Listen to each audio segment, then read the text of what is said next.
come and fold my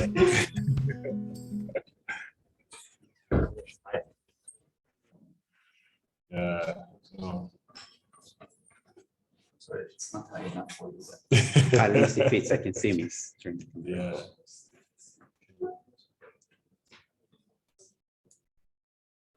Okay, we've got it there. Disturb you.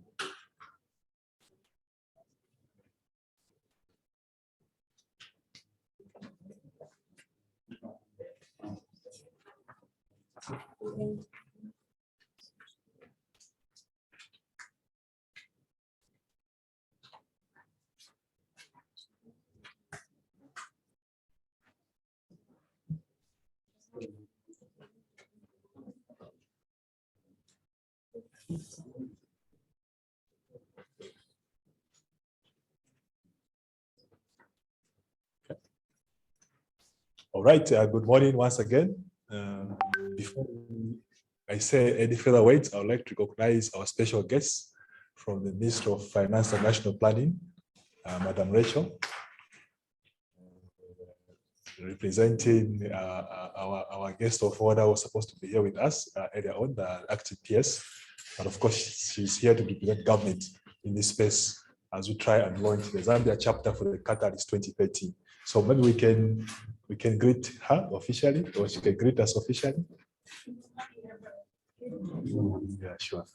So, Madam Rachel, we have, in the audience, individuals representing various enterprises, civil society, and private sector who have come here to join us also in the launch for the Catalyst 2030 Zambia chapter.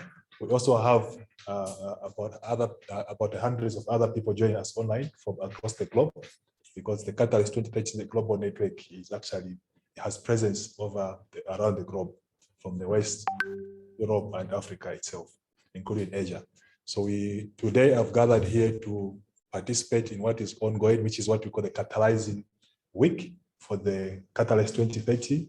We have hundreds and hundreds of events taking place over the period of this week, from the 1st May to the 5th May. And one of those activities, the chapter launch for Zambia, and also other chapters in Africa launching on various dates. So we are simply part of the larger event that is taking place. And this is why we have gathered here to really see what we can start here in Zambia in terms of accelerating our efforts toward the attainment of SDGs. It's almost too late.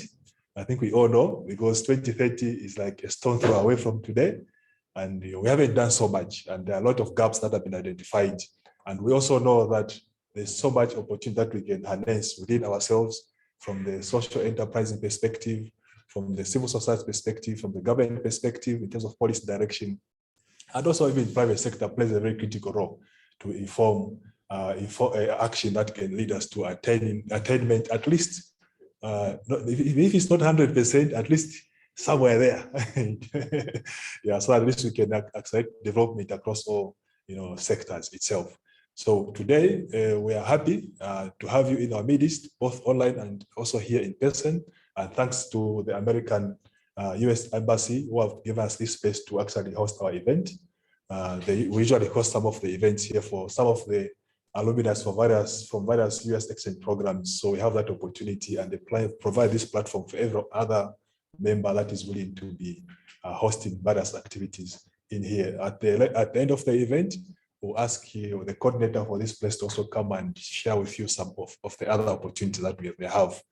Anyone of us in this room, in case you have got other activities that you want to host in this space. But for today, my job is easy as one of the co-chairs to provide a platform, but also to open the session for Zambia. We are going to have on our agenda what we call a detailed or brief explanation of what is Catalyst 2030. Our colleagues from Kenya, Brian Maina, who is the chapter coordinator for Africa, will lead that session. And of course, if there'll be any questions after that, we can share and learn more about what Catalyst 2030 is all about.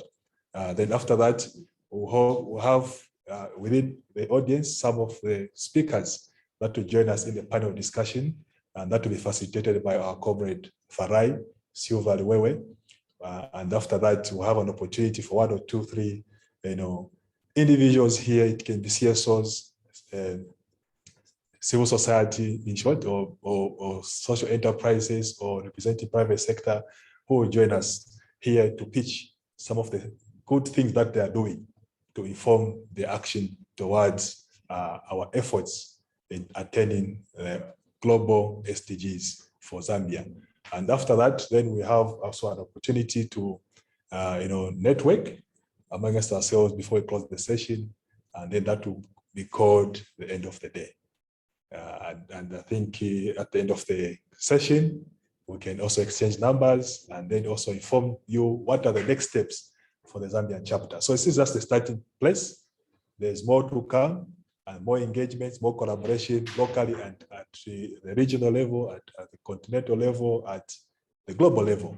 And we want to harness as much opportunity as we have within ourselves to see how we can work together and also support each other and also take advantage of other opportunities that the government is providing, that we can create ourselves, that we can also get from our colleagues from outside Zambia, and then use them, work on them, and inform practical, pragmatic action towards attainment of SDGs. My colleague here is Sifo, my co-chair for Zambia, and of course, if you have any other question, you can ask us. We also have our team. We have Farai, we have Chaiwe, and Ahmad who will be supporting us throughout the event. Thank you. It's not my time. Anything else that you want to share?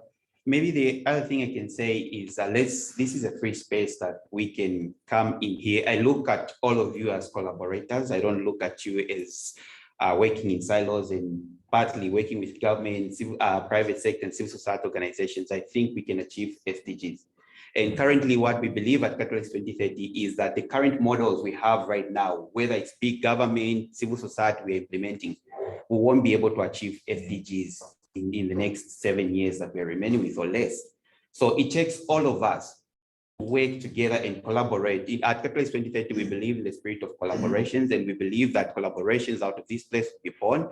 We also look forward to hear innovative solutions that we have and how we can harness those to create the lasting change and impactful change that we want to see within Zambia. Especially that now this is a launch, I say we take advantage of this, because for me, this is the beginning of where we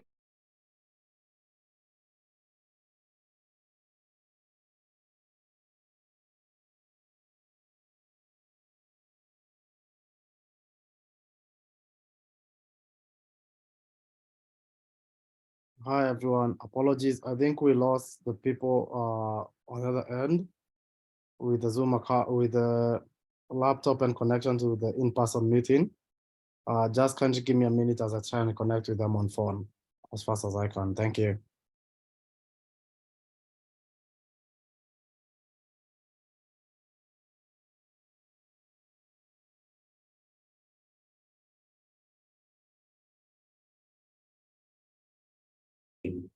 we are all here. Let's all feel free, and over to you, Akufuna.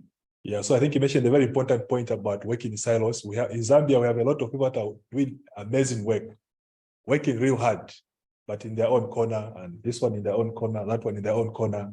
The government is inviting to come, you go there alone, you say, no, I'm not part of the other, I'm on my own. And that's one of the biggest things that we have that hampers our collective efforts to really actualizing the development that we want to see for our country itself. So we want to break that and want to break all those silos. So we want to create a platform where we can all be able to come, work together and collaborate meaningfully. Yeah, no selfish interest. It's not about coming together so that Akufuna can benefit or Sifo can benefit.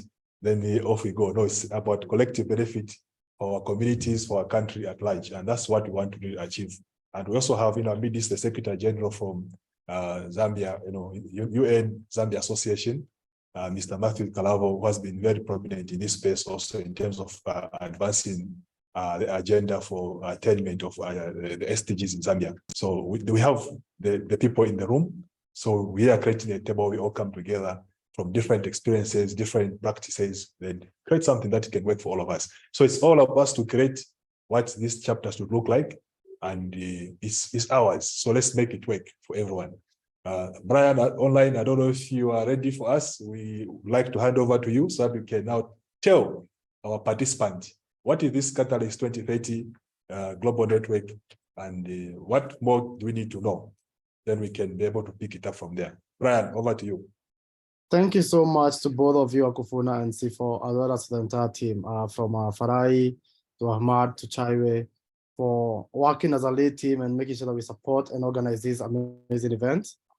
It's an honor to meet you all, to all the people who are sitting in this meeting. Allow me to, and humbly, say thank you for showing up, for sacrificing time and creating time to come and engage with us. This to us is meant to be the first of many events, but also I am only just coming in as a colleague in the space and people who are trying to achieve the SDGs. My name is Maina Brian. I am currently based in Nairobi, Kenya. I work for Catalyst 2030 as a regional coordinator for Africa. And I am honored to work with this amazing team as we formulate and structure out the Zambia chapter. And this is one of the first steps to see to it that we are able to, one, achieve the SDGs in Zambia by the end of 2030. I have been tasked with a very simple task. One, to just explain what Catalyst 2030 is. And we don't have much to say. There's a lot that will be shared online. There's more engagements that we're going to build up with you online. But I will say that as of now, the best way to describe ourselves is one of the fastest growing global movements, whereby we're bringing together or creating that enabling environment for people, social entrepreneurs, policymakers, stakeholders to come together in one sitting and achieve the SDGs by 2030. We've so far joined forces with communities, governments, businesses, and so many other people. And our main aim is to create very bold new strategies, push for policy that positively impacts our people. And when I say our people, I'm speaking from a perspective of the Global South as well. We are working on all 17 SDGs because not us per se, but our members who are coming in. Every single person in this meeting right now has specific SDGs they're working on. And we are currently represented in 194 countries. We have more than 3,100 individual members in the organization. We have 2010 plus member organizations who work with us.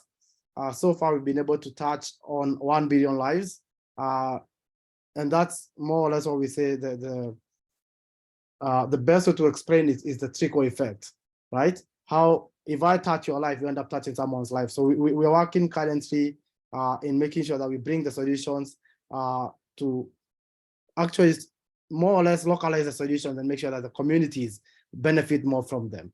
So mine is just to say, thank you so much for this amazing opportunity. Thank you so much for this amazing forum. And again, as the regional coordinator for Africa, I will take this opportunity to officially open this chapter and say to you that I cannot wait to see the amazing work the Zambian team is going to do. Zambia is a place I call home. I have been to Zambia so many times. I plan on coming back, and I was actually planning to be there for this in-person meeting, but due to so many other meetings happening throughout this week, my schedule became a bit constrained.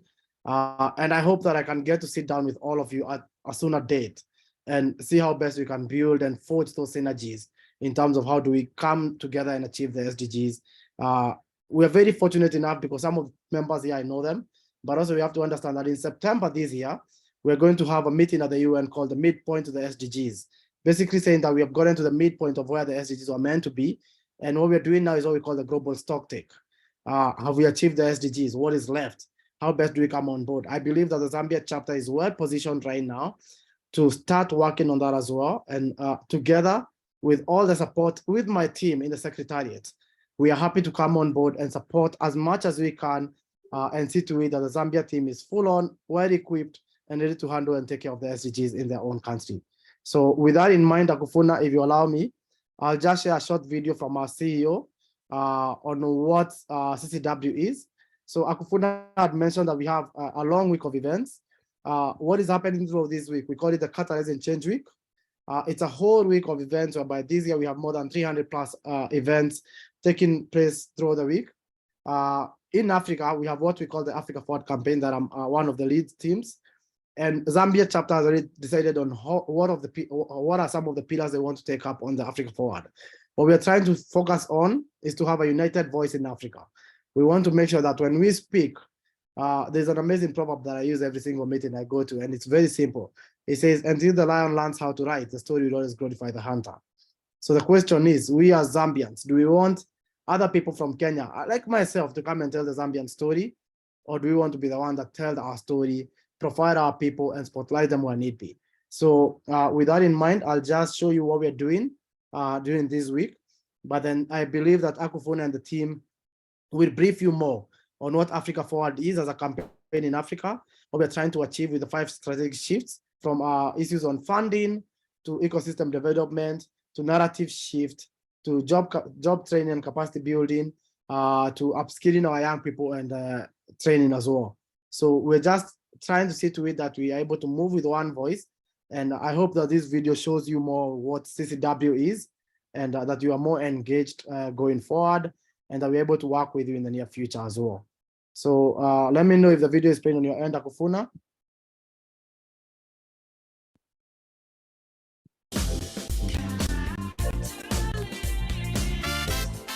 Welcome to Catalyzing Change Week.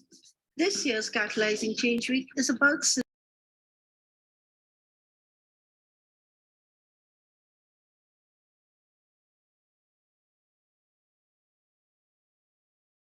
The video is stuck, Brian.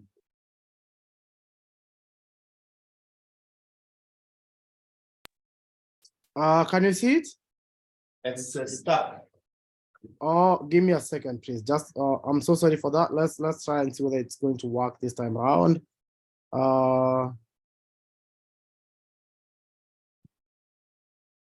It should be able to work in a second. Let's see.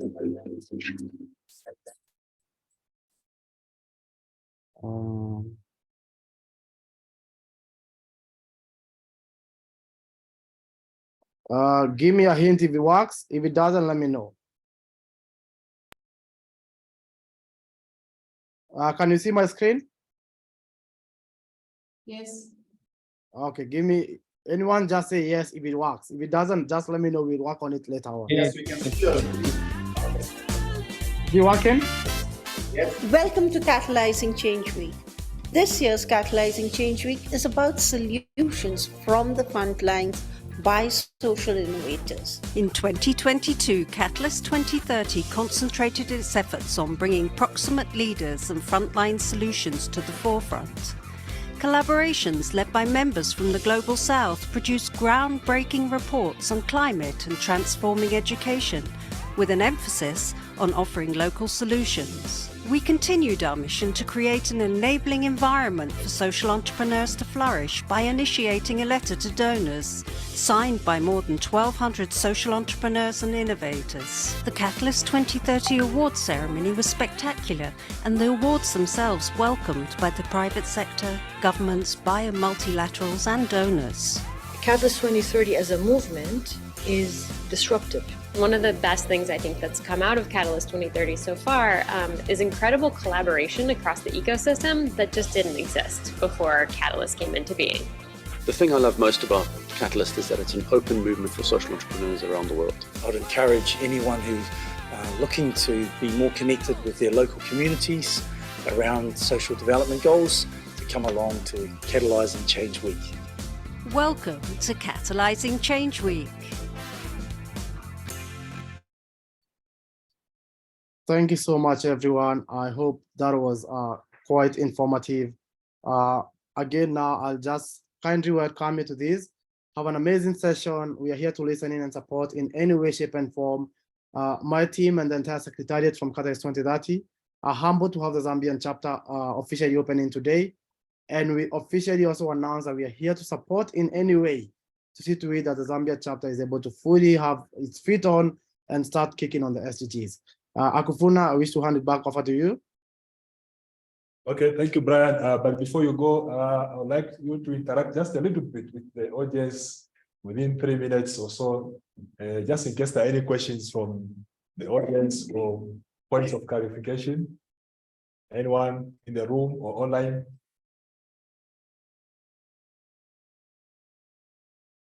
I am happy to answer any questions. I'd also share my WhatsApp number and email with Akufuna, so that anyone who wishes to reach out to me later on, happy to do that. But do not worry or fear not. I am in the meeting. I've been in the entire panel session. I've been listening on the Zoom. up until the session is done. Is that okay?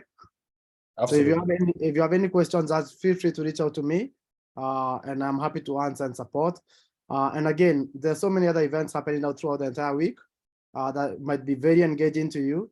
So be sure to look out for our handles. I am sure that Akufuna will also be able to update on the other end in person on all the sessions happening. And I would love to see you all there. I'd love for us to have a very strong Zambian chapter, and together let's build Africa. Okay, thank you so much. Do you have any questions in the room?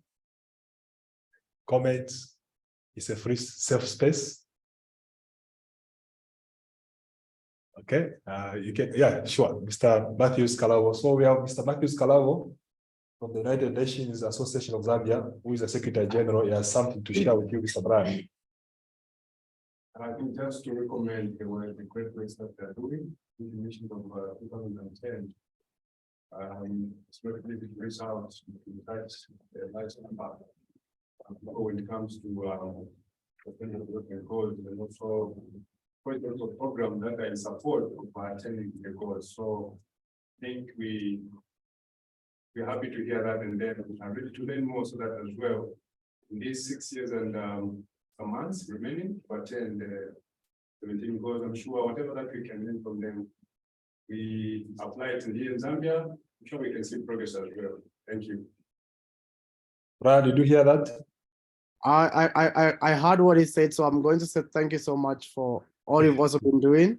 And I am not so sure that we were quite audible, but at the end of this conversation, I am honored and humbled to hear that you also find the work we're doing amazing. Catalyst 2030 is less than 3 years old. It's more or less a collective collaborative action whereby we've brought in people who truly believe in the same spirit. And I also believe that the Zambia chapter is also going to be doing the same from today henceforth. And so with your leadership and everyone else in this meeting, I believe that as you sit in that amazing helm at the UN, as a Secretary General, in making sure that people are also able to achieve SDGs in Zambia, I welcome you to work very closely with this team, support them where you can, offer them as much information and resources as you can, and together collectively are going to be able to achieve the SDGs in the next 6.5 years. Akufuna, thank you so much. And in case there's any other question, comment, please feel free. I am available for the entire session, and I'm here to support in any way, shape, and form. Thank you so much, everyone, and have a beautiful, beautiful panel and a beautiful session going forward. Thank you. Thank you so much, Brian. Please take note if you have any questions, then we can cover them at the end. So I would like to invite Madam Farai to come forward, and she will take over for me to run a panel discussion on which is themed Accelerating Sustainable Development in Zambia, Innovative Solutions and Collaborative Partnerships to Achieve the SDGs. The discussion will explore innovative approaches and collaborative partnerships that can be leveraged to accelerate progress towards achieving the Sustainable Development Goals in Zambia. And our Madam here, Madam Farai, has the panel that is being identified to come and lead us into that discussion. Over to you, Madam. Thank you. Good morning, everybody. Yeah, Mr. Akufuna has already done my introduction, which I wrote down.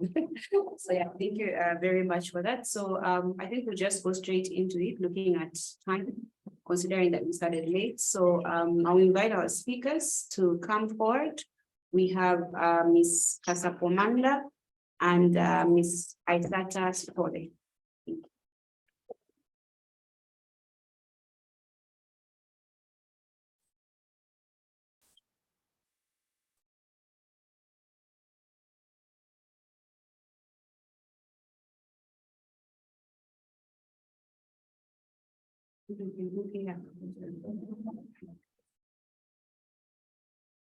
So thank you very much for joining us and agreeing to be part of our panelist, whereas my colleague has rightly put it, we are going to be looking at how we can accelerate the achievement of the SDGs through innovation, through collaboration and partnerships. So before we begin, allow me to introduce our speakers. We have Ms. Kasapomanda, who is the country director for Second Door, and her work has been focusing on partnerships, where she's been working with the private sector in community engagement and resource mobilization for youth community-based organizations within the context of the SDGs. She's also an SDG champion and is the current co-chair for the African Youth SDG Summit, which is focusing on empowering youth and young people to actively participate in the implementation, monitoring, and accountability of the SDGs. We have Ms. Aisata Sitole, who is currently Director of Pearl Business Services, as well as Country Coordinator for Accelerate Africa Zambia. She's a certified SDG trainer with over 8 years of experience in financial services, as well as a certified investment advisor.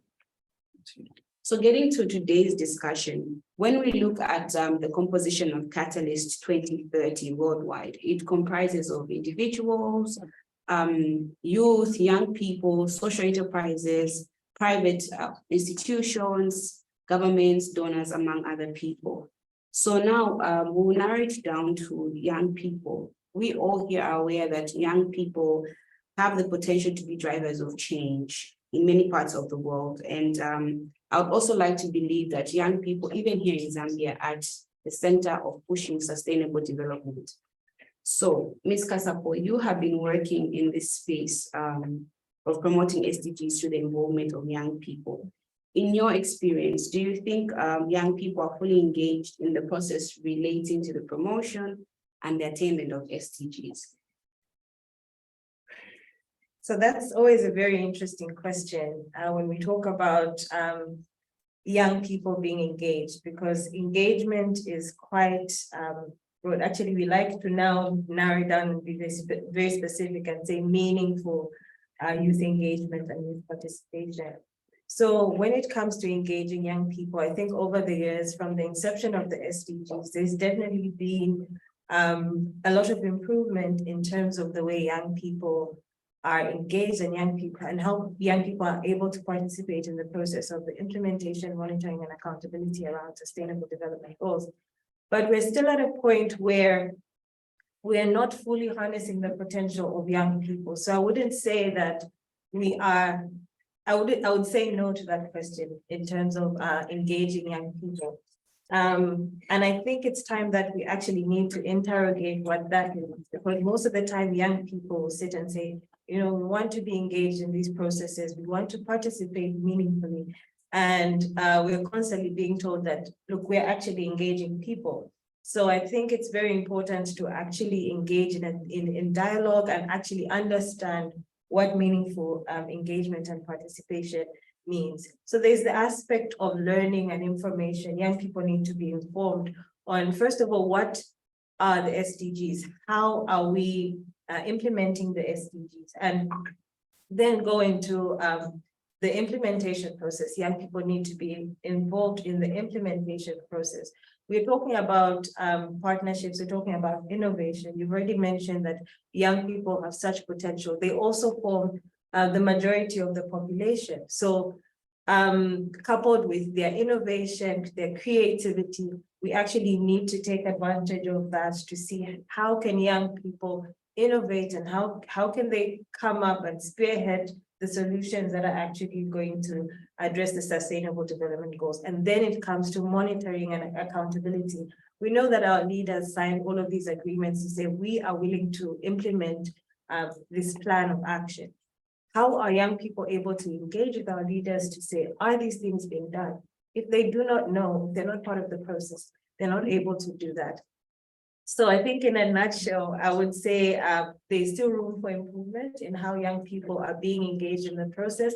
And I think if we're able to actually harness and take advantage and leverage on the skills and abilities that young people have, we should be in a better place to attain the SDGs. Okay, very, very interesting. And it actually sort of fits into my next question for you. You've been working in the aspects of partnership, bringing on board private institutions to come and support the acceleration of the SDGs. So we are all aware that in order for us to definitely head towards achieving these SDGs, we need the participation from the private sector. So in your experience, do you think that in the Zambian landscape, the private sector is actively participating in the acceleration of the SDGs? Well, as you know, with the private sector, most of the time, traditionally, they've been here to make money. And, you know, the concern has been around the bottom line. But I think as the years have gone by, there's, I think, an awareness and responsibility that has come into play to say that, not just from society, to say, look, we are here, we are supporting your businesses, and yes, you're operating in this environment, but also what are you doing for people? And most of the time when we think of the private sector, we think in terms of financing, because we know, you know, they make the money. But when we're looking at the SDGs, we don't just look at them in terms of challenges, we also look at them in terms of opportunities. And this is a huge opportunity for the private sector to actually tap in to see how they can move in, not just the private sector. Even when we're talking about entrepreneurship, we're talking about solving the problems. How do you identify the problems and solve them and create that into a business? So that way you're actually creating shared value, in that you are still going about your business operations. It's at the center of your business operations, but at the same time, you are advancing the SDGs. So in terms of how they're participating, I think it's actually been quite impressive that over the years, we've actually seen some improvement, and we've actually seen more partnerships that are involving the private sector. Unlike in the previous years, where our focus was really on corporate social responsibility, where the private sectors would just go into, let's say, they'll just go into a community, not exactly find out what it is that the community needs and how they can work with the community, but then they'll sort of base their interaction on sort of a transactional relationship rather than a transfer-based relationship. So I think there's definitely been an improvement around that, and I think it would be interesting for the private sector to also engage young people to come up with innovative solutions and see how they can create shared value even within their normal business operations, to come up with solutions that will be helping them as a business, but at the same time, they'll be impacting the community. Okay, you know, I'm loving this conversation because everything you're answering, the manner in which you're responding is actually leading to the next question. So you've spoken about the aspect of having a business which at the same time allows you to create positive change in the communities that we live in. So this now takes me to Aisata, who is a guru in the social enterprise space. I think it would be good because the social enterprise space is something I think that is seemingly relatively new in Zambia, and many people probably don't understand what comprises a social enterprise, what it means to be a social enterprise. So maybe you could share a little bit on that, on what a social enterprise is and how we can use the aspect of social entrepreneurship to attain the SDGs. Okay, thank you, Garai. Speaker. So basically, what is a social enterprise? I'll start by giving a very practical example. Very successful social enterprise in Zambia, as I hope my pronunciation is correct, Chikibo, the ice cream and coffee shop. Okay, so that is a specific and good example of a successful social enterprise. And what does it comprise? So financial and social value. Usually a social enterprise will want to bring in two things, financial value as well as social value. How does then a social enterprise achieve all this? It achieves this by working with the community and collaborating with the members of the community. And how is this value achieved? It's achieved through innovation and sustainability. It also creates and improves household income for members of the participating, could be cooperatives. Like currently in Zambia now, we noticed an influx of introduction of cooperatives.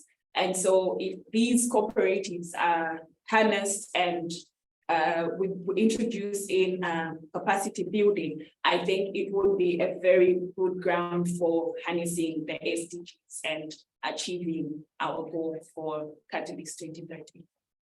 Thank you. Thank you for that. Before we go further into the general questions, maybe we could invite one or two people if you have any questions regarding what our panelists have so far shared. This panel discussion is meant to be more interactive because we're basically touching subtle points on aspects of Catalyst 2030. So if we have any questions from our audience regarding what has been shared, please, you're welcome. Just raise your hand.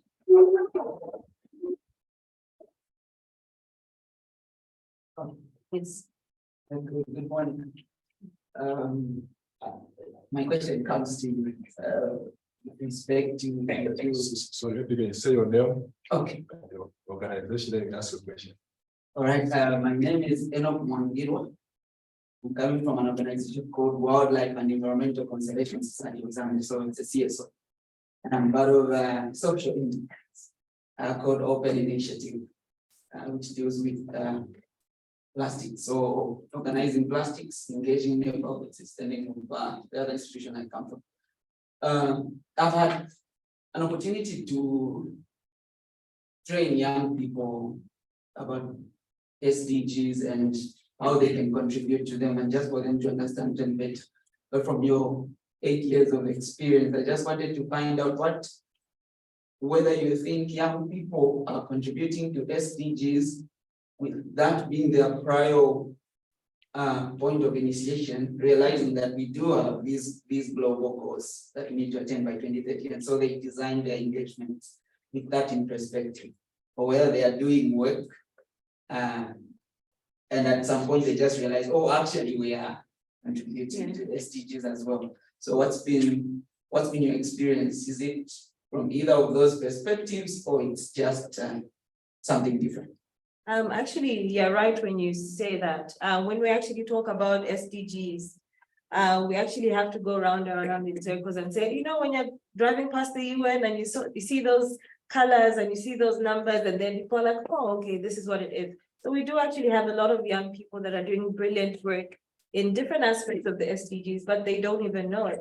And that's why even when I was talking about engagement, I talked about awareness and learning, because in as much as they're doing great work, you understand that when they understand the SDGs better, and when they understand that this is the goal and this is what we're trying to do, this is what we want to achieve in terms of the target, and this is what it looks like in terms of the indicators, they'll actually be able to create more impact, because they're able to sort of create their solutions around what is contained in the SDGs, and that actually makes for a better impact and more impact. So definitely you're right. I know it's a little bit, but we're going to be hosting the African Youth SDG Summit, where the point is to get people to learn about the SDGs, and then going to, okay, you've learned about the SDGs, how do you then go into implementation, monitoring, and accountability? So you're right in saying that a lot of young people are actually not aware. So it actually starts from there, in that, of course, we're not saying because you don't know that this is SDG, you're not doing anything. But I think it really helps for people to be aware of what the bigger picture is, and for them to actually be able to upscale their solution, because then they understand the context, they understand the why, and they understand how much further they could go. Yeah. Ms. Isasa, would you want to add on, or explain it all? Okay, thank you so much. So when we're discussing aspects of the SDGs, it's important that we actually localize them, we bring them down now to Zambia and see how are things actually happening on the ground, what sort of progress are we making. So an important aspect, I think, is aspects to do with policy reforms, in terms of how are the SDGs being inculcated into our policies. I know when you look at the 8th NDP, there's aspects of the SDGs that do come out in those policy documents and other policy documents.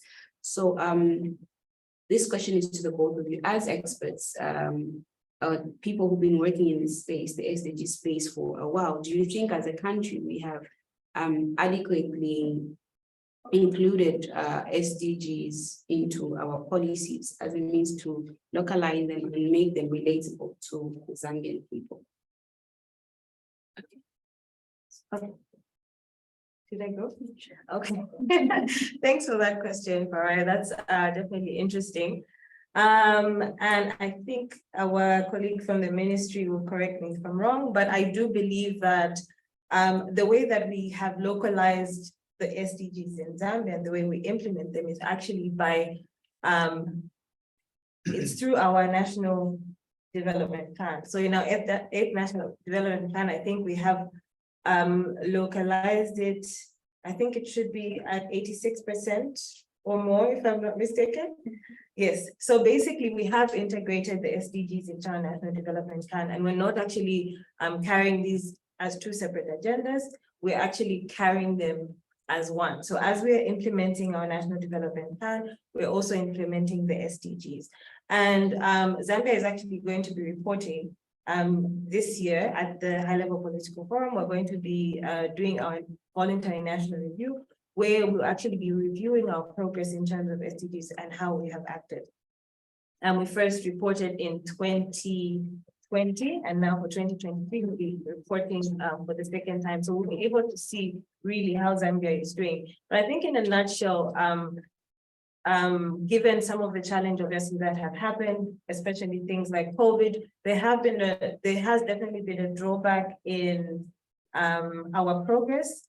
We've seen where we've taken a few steps back. We've also been able to identify some of the gaps that we may not have seen as we're reporting in the last VNR, and as we have been sort of reporting and monitoring our progress towards the SDGs.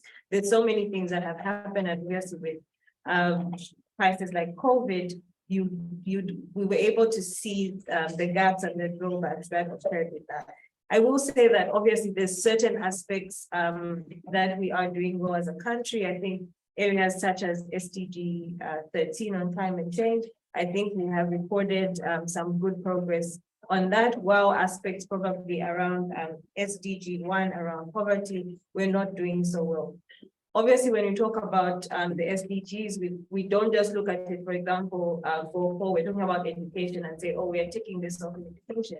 There are certain aspects that we are doing well. For example, we have a free education now, which is a huge aspect of SDG 4. But at the same time, when we dig into the issue of education, you'll find that in as much as we have, let's say, 97% enrollment, the numbers go down as we have people going into secondary school and actually completing and going into tertiary education. So there's definitely room for improvement. And I personally look forward to not only reading the reports, the voluntary national review, but also seeing more young people actually participate in coming up with that document and actually reporting on the progress that Zambia is making. So in terms of, I guess, localizing the SDGs, I think we have done pretty well in integrating it into our national development plan. It's not just aspects, but it's actually a huge part of it. Okay. Okay, so just to add on, yes, according to you that a lot of progress has been made, especially around integration, SDG integration. But then I think we need to introduce a countrywide training on SDGs, especially in certain areas like these remote areas, urban areas where people are not quite aware. I will actually give an example of the Cocoa Belt. We had to introduce a session on SDGs, and people were actually surprised as to why don't we know about these things and how best can they be used to foster development and community engagement. So I think there we need more visibility and training around SDGs in order for Catalyst 2030 to be achieved countrywide. Okay, thank you so much for that. So like both of you have rightly put it, we have made progress, I think, as a country in terms of localizing it in our documents, but we then need to go a step further into aspects of remote areas.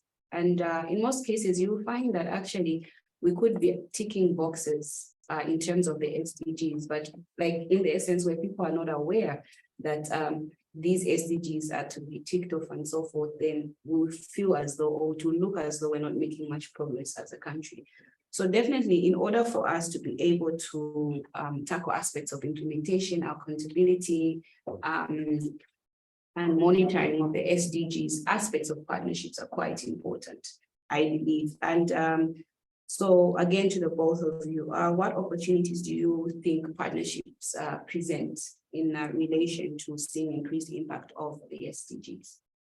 Okay, so in terms of partnerships, I love to encourage and champion collaboration among us, the social enterprises and entrepreneurs, because it then brings about growth and accountability.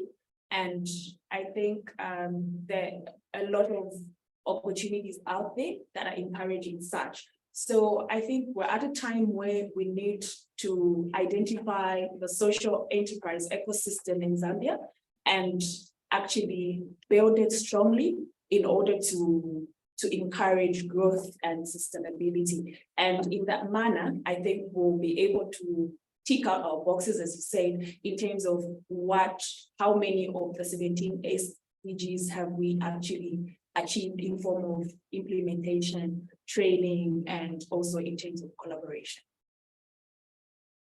Yeah, definitely. I think partnerships are very important. I think it's quite deliberate that it actually comes right at the end as number 17, because we talk about all of these plans. This is our to-do list, this is our plan of action, and we're doing this through partnerships. I think at the beginning, we talked about all of these silos and all of these things. So partnerships don't just break silos. What they do is that they allow us to leverage on resources that may be spread out. And resources, we don't just mean in terms of financing, we also mean in terms of knowledge, in terms of capacity. So for example, we have a lot of young people that are seated in this room, and when you talk about young people, we often gravitate to talking about innovation, right? So young people are innovators, they've got the energy, they've got the ideas, they've got all of that. We have civil society organizations that are on the ground. They understand what is actually happening, where young people might not have the capacity to go on the ground and say, okay, this is actually what is happening, where the private sector and other organizations might not have the capacity to understand the people on the ground. The civil society has that. You talk about the government. The government are the ones that are policymakers. The government are the ones that, basically run the country. We cannot do partnerships without the government. We have the private sector. We have the business community who might have the financing that we could leverage on. So we're talking about tapping into different resources. And I think that is the only way that we'll be able to achieve the SDGs. If everybody's role in achieving the SDGs is recognized, not just recognized, but if we're able to actually leverage on the resources that all of these different groups have and can bring to the party, I think we're in a better position to actually achieve SDGs. Thank you so much for that. So before we close, I think there's an important aspect that you brought about, which we haven't really spoken about, the aspect of innovation. Yeah, and how innovative solutions can be used to drive sustainable development in the country.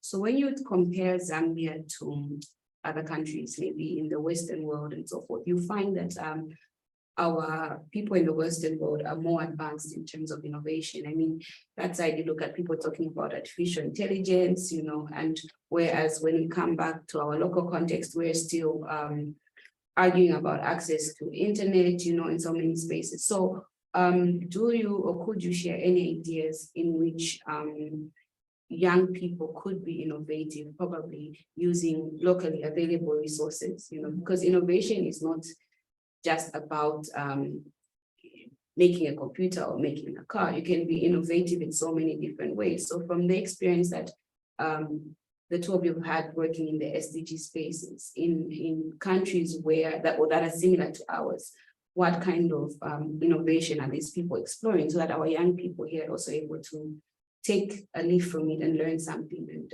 also try and see how we can be innovative in our own way. Okay, so I could pick that, and in reference to Accelerate Africa. So we looked at a visibility study around Kenya and Tanzania, and how they are working in order to achieve their sustainable development goals is through community development hubs or even cooperatives. So what they are doing is they are creating what they're calling innovation hubs in partnership with maybe in Zambia, it would be the Ministry of Technology, Science and Technology. And because why are they introducing these innovative hubs? Innovative hubs in order to harness, what can I say? In order to harness character, in order to harness innovation, because most of the time it has proved to be difficult here in Africa or in Zambia for these youths to work independently and on their own. So innovation hubs and cooperatives are proving to be a sustainable way because the governments are providing easy access to funding, and also other opportunities such as regulation and as well as capacity building. So it would be a very good thing for Zambia to actually build on a number of innovative hubs through community savers. Yes. That's brilliant. I think for me, for an example, I don't think I actually want to go very far. We have one of the young people who have actually been quite impressive, Julius here. He talked about Pesa Foods. I think his enterprise is actually focusing on food security, but at the same time, it has an effect on conservation. And you know, we talked about game meat. We have a lot of issues around that. So hopefully he can come and tell us more about what he does. But I think it touches on what you said in that most of the time when we think about innovation, we start to think in terms of, you know, AI, I'm trying to come up with ChatGPT that's going to help the people in Porokoso. That's not what we're talking about. We're talking about what are our challenges and how can we fix them in the simplest way?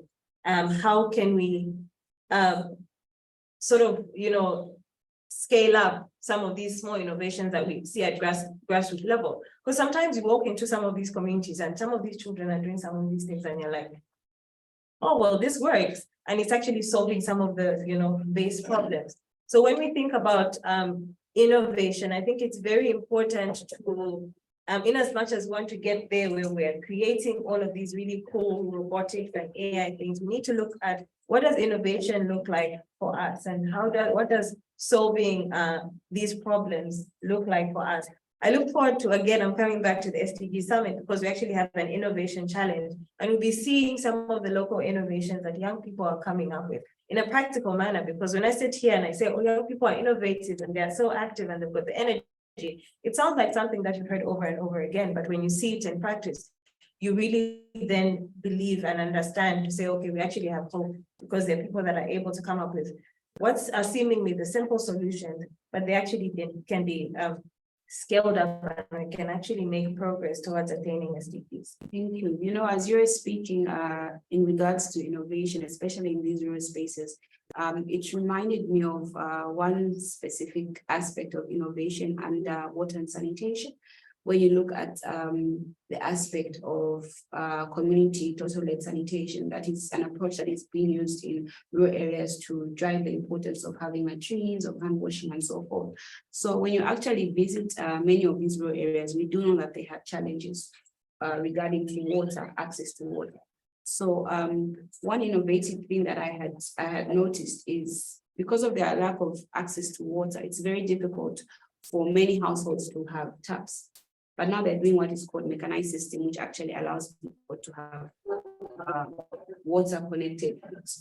But before this whole mechanization came in, you would actually find that when you visit a household, they would have a small container, okay? And because you're being told to say, okay, when you're coming out from the bathroom, you can't use the same container again to wash your hands because it gets dirty. So they have this container and it has a lid and a small hole, and they have two sticks, okay, that they dig into the ground, one here, then the container is sort of at an angle, okay? And then they also have a string with a small stick which they step on, and you know, the water tilts and they're able to wash their hands. So I think that speaks into saying that you have to look at what we have locally available and to see, okay, how can we use that in the simplest of manner to create solutions to address some of these challenges. Yeah, certainly. Yeah. So as we come to the close of our discussion, maybe there's just a few things that you'd love to just echo since you're so passionate about SDGs. Could just love to echo in a minute or less. Yeah. Yeah, I always tell people, don't give me enough time to talk about SDGs because we'll be here the whole day. But I think in terms of like the gathering that's here today, we're here, yes, we're here, we were talking about from our perspective, but I think it would be really great to actually continue to have these conversations amongst young people and say, look, or amongst generally, I'm biased towards young people.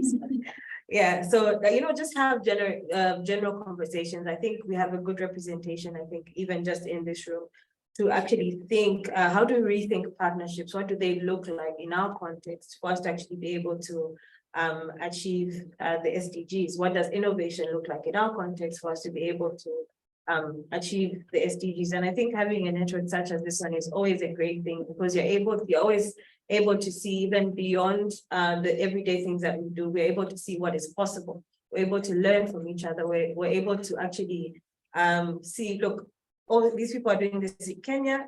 Okay, how can it work in Zambia? Okay, this doesn't work in Zambia, but how can we sort of tweak it for it to be able to work in Zambia? So I think networks such as this are really, really important. And I think hopefully to be open to more people so that they can actually leverage on that learning and leverage on that knowledge. And because I will be doing a disservice to the African Youth SDG Summit, also I'd like to extend an invitation to all of you to participate. It's open to individuals, organizations, and anyone who's passionate about SDGs.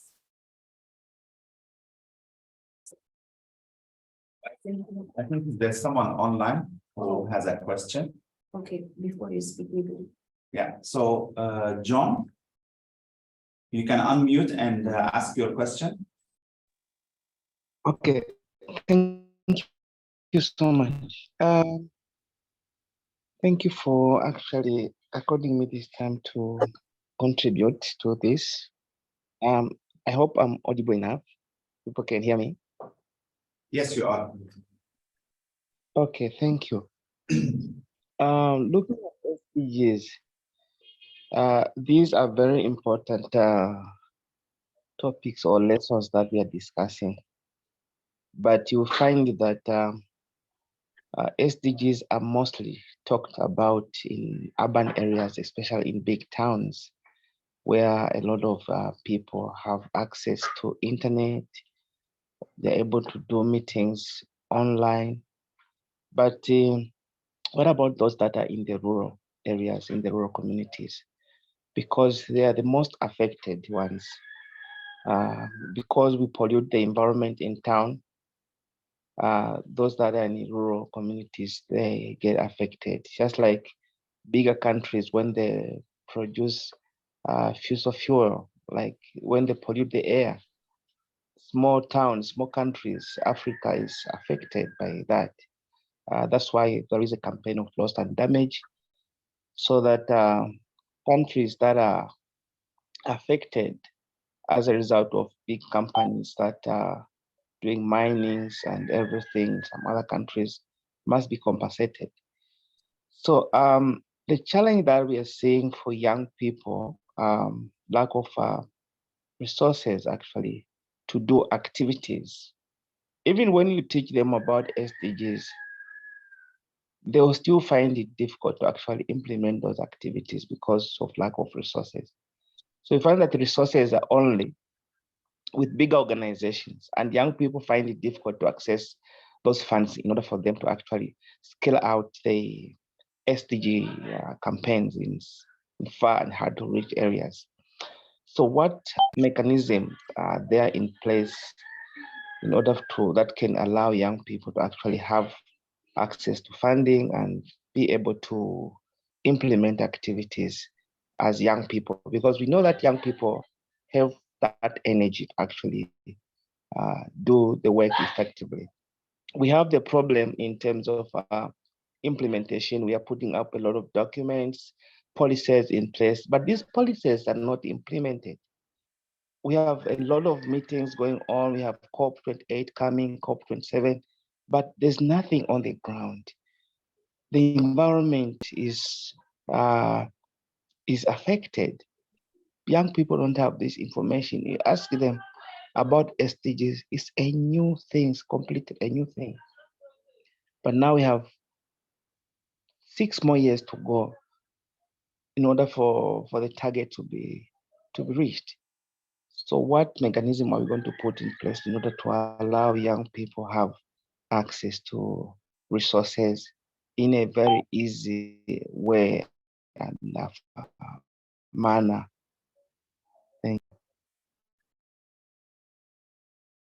Thank you very much, John, for that. I think before I throw it into the speakers, I'd just like to add to say an important aspect that we've been talking about through this discussion is the aspect of social entrepreneurship, where you're able to have this business, but still use it as a means to promote and advance the SDGs.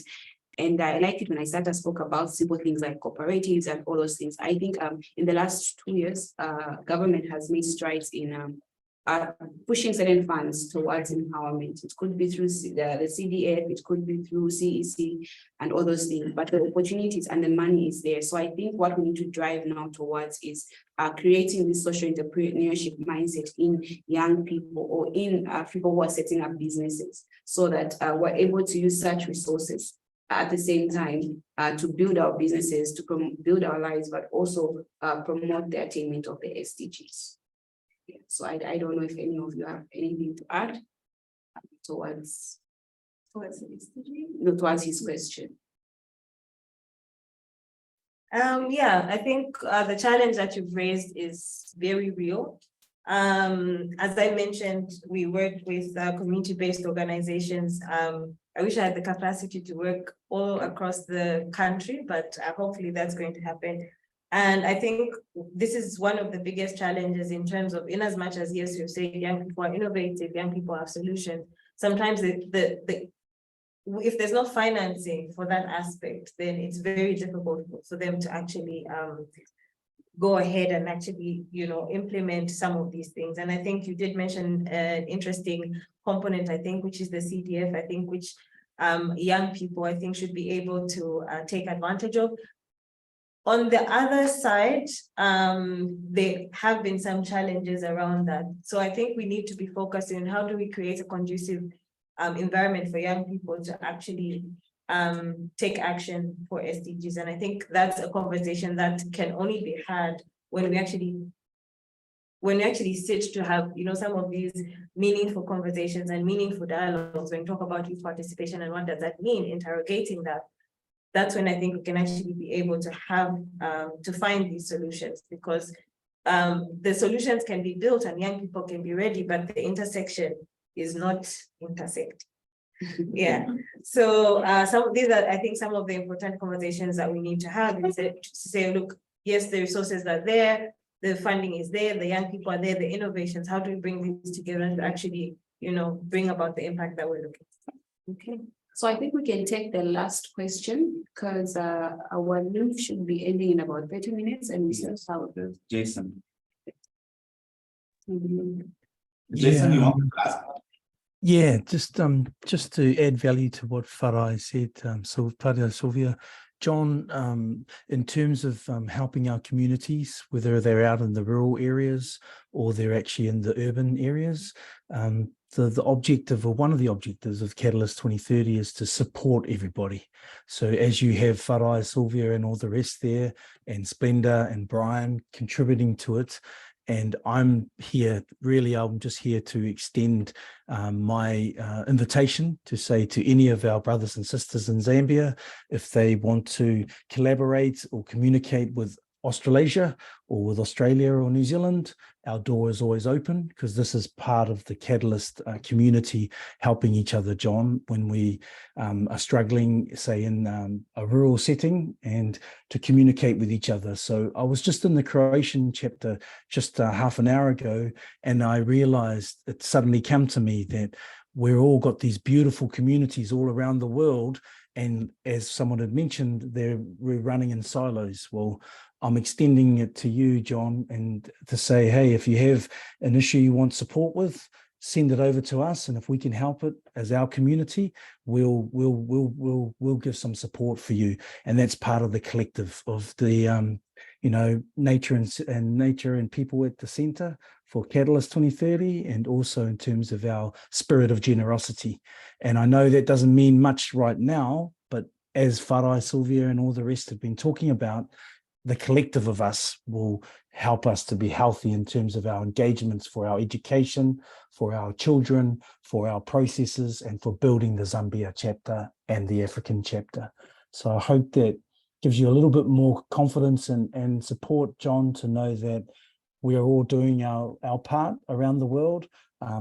For those of you that don't know me, I'm the co-chair of the Australasian Catalyst 2030. I'm on the governing council of Catalyst 2030, and I'm honoured and humbled to be here in the Zambia chapter today. And I'm just extending my arm, because I already have the blessings of my people from New Zealand and from Australia to listen and to support our African brothers and sisters. So enough from me, and well done. Congratulations, Zambia. And know that these are just the first steps of you finding your place of standing, how you can contribute for your SDGs, for your health of your people, and for building out a beautiful Africa. Kia ora, everyone, and Ubuntu. And yeah, lovely to see you all here today.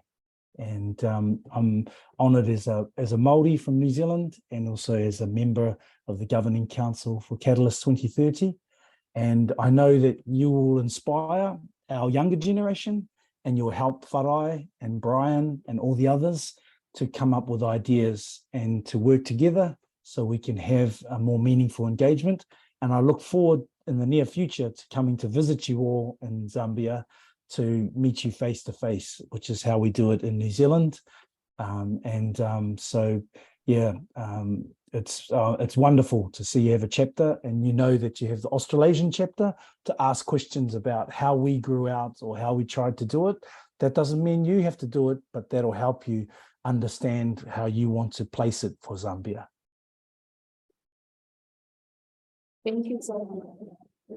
Thank you so much, Jacob, for that. And definitely as a Zambian chapter, we will be reaching out so that we can learn more from you on how you have been working in the last years. So Isata, you could just give us your closing remarks, if any. Okay, so in my closing remarks, thank you. I would love to just highlight the fact that in order for us to achieve the 17 Sustainable Development Goals as a country, we need to foster change around the economic, social, and cultural, and also the environment as well. We need to blend in and ensure that we identify specific collaborating partners, as well as engage with the community. Community engagement, I think, is key in order to ensure that we achieve the Sustainable Development Goals by even before 2030. Thank you so much for that. So I will come to a close of our discussion. I hope it's been very insightful. I hope we've picked a thing or two, and we hope that we can be able to chat a little bit more. Once we're done with the program, we can be able to just network, get to know what each one of us is doing in their own spaces, and see how we can collaborate together. We have government here, they're listening to what we're saying, so let's bombard her with a lot of questions. So thank you very much. Thank you. That was not useful enough. Right. So that was really a wonderful discussion. A lot of learning points for some of us. Very strong points coming around collaboration, working together, identifying our big strengths. How then can we utilize those strengths to build a stronger force for our country to benefit, for our continent to benefit, for the globe to benefit. And also a great contribution from our colleagues from overseas. We have heard that the principle at Catalyst 2030 is not about your problem, because your problem is our problem. So we can solve this together, and we need to solve this together. And this is why we are bringing all the great minds around to come and decode this problem that we have as a country, because we are far off away from attaining our global SDGs. But we know we can catch up if we actually do the right thing, which is working together, share the opportunities, and be able to reach out to the underserved communities. I think you had a question from John, who emphasized on, are we reaching out to the underserved communities? So that's a big question to all of us. So as we try and design most of the solutions that we want to bring on the table, should have that human-centered approach. And in the design of the entire ecosystem that our colleagues are talking about earlier on here, to see it, to eat that the indigenous Zambians also benefit at the end of the day. But also, remember, it's not us to find solutions for them, but also they are part and parcel of the solution finding journey. And therefore, our job is to reach out and also engage them, bring them to the table so they can also tell us what are the ideas they already have that they think can work for them to address their problems in their own unique communities. And that is how best we can move together. Otherwise, if we sit here in Lusaka on our desktops, trying to find solutions for somebody in my village in Shangobo or Sikongo, I'm telling you, by the time you reach Shangobo, no one will recognize you as a solution provider, because they also have their own ways of doing things. So indigenous knowledge is very much critical to consider and incorporate in our overall approach.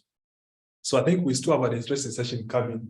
And I don't want to eat much of that time, because here we are going to listen to some of our colleagues in the room that have done something or are doing something that would like to share with us in what we're calling the pitching session that will be led by our colleague Chaiwe, and she will be coming forward to guide us on how that session will take place. So Madam Chaiwe, are you ready for us?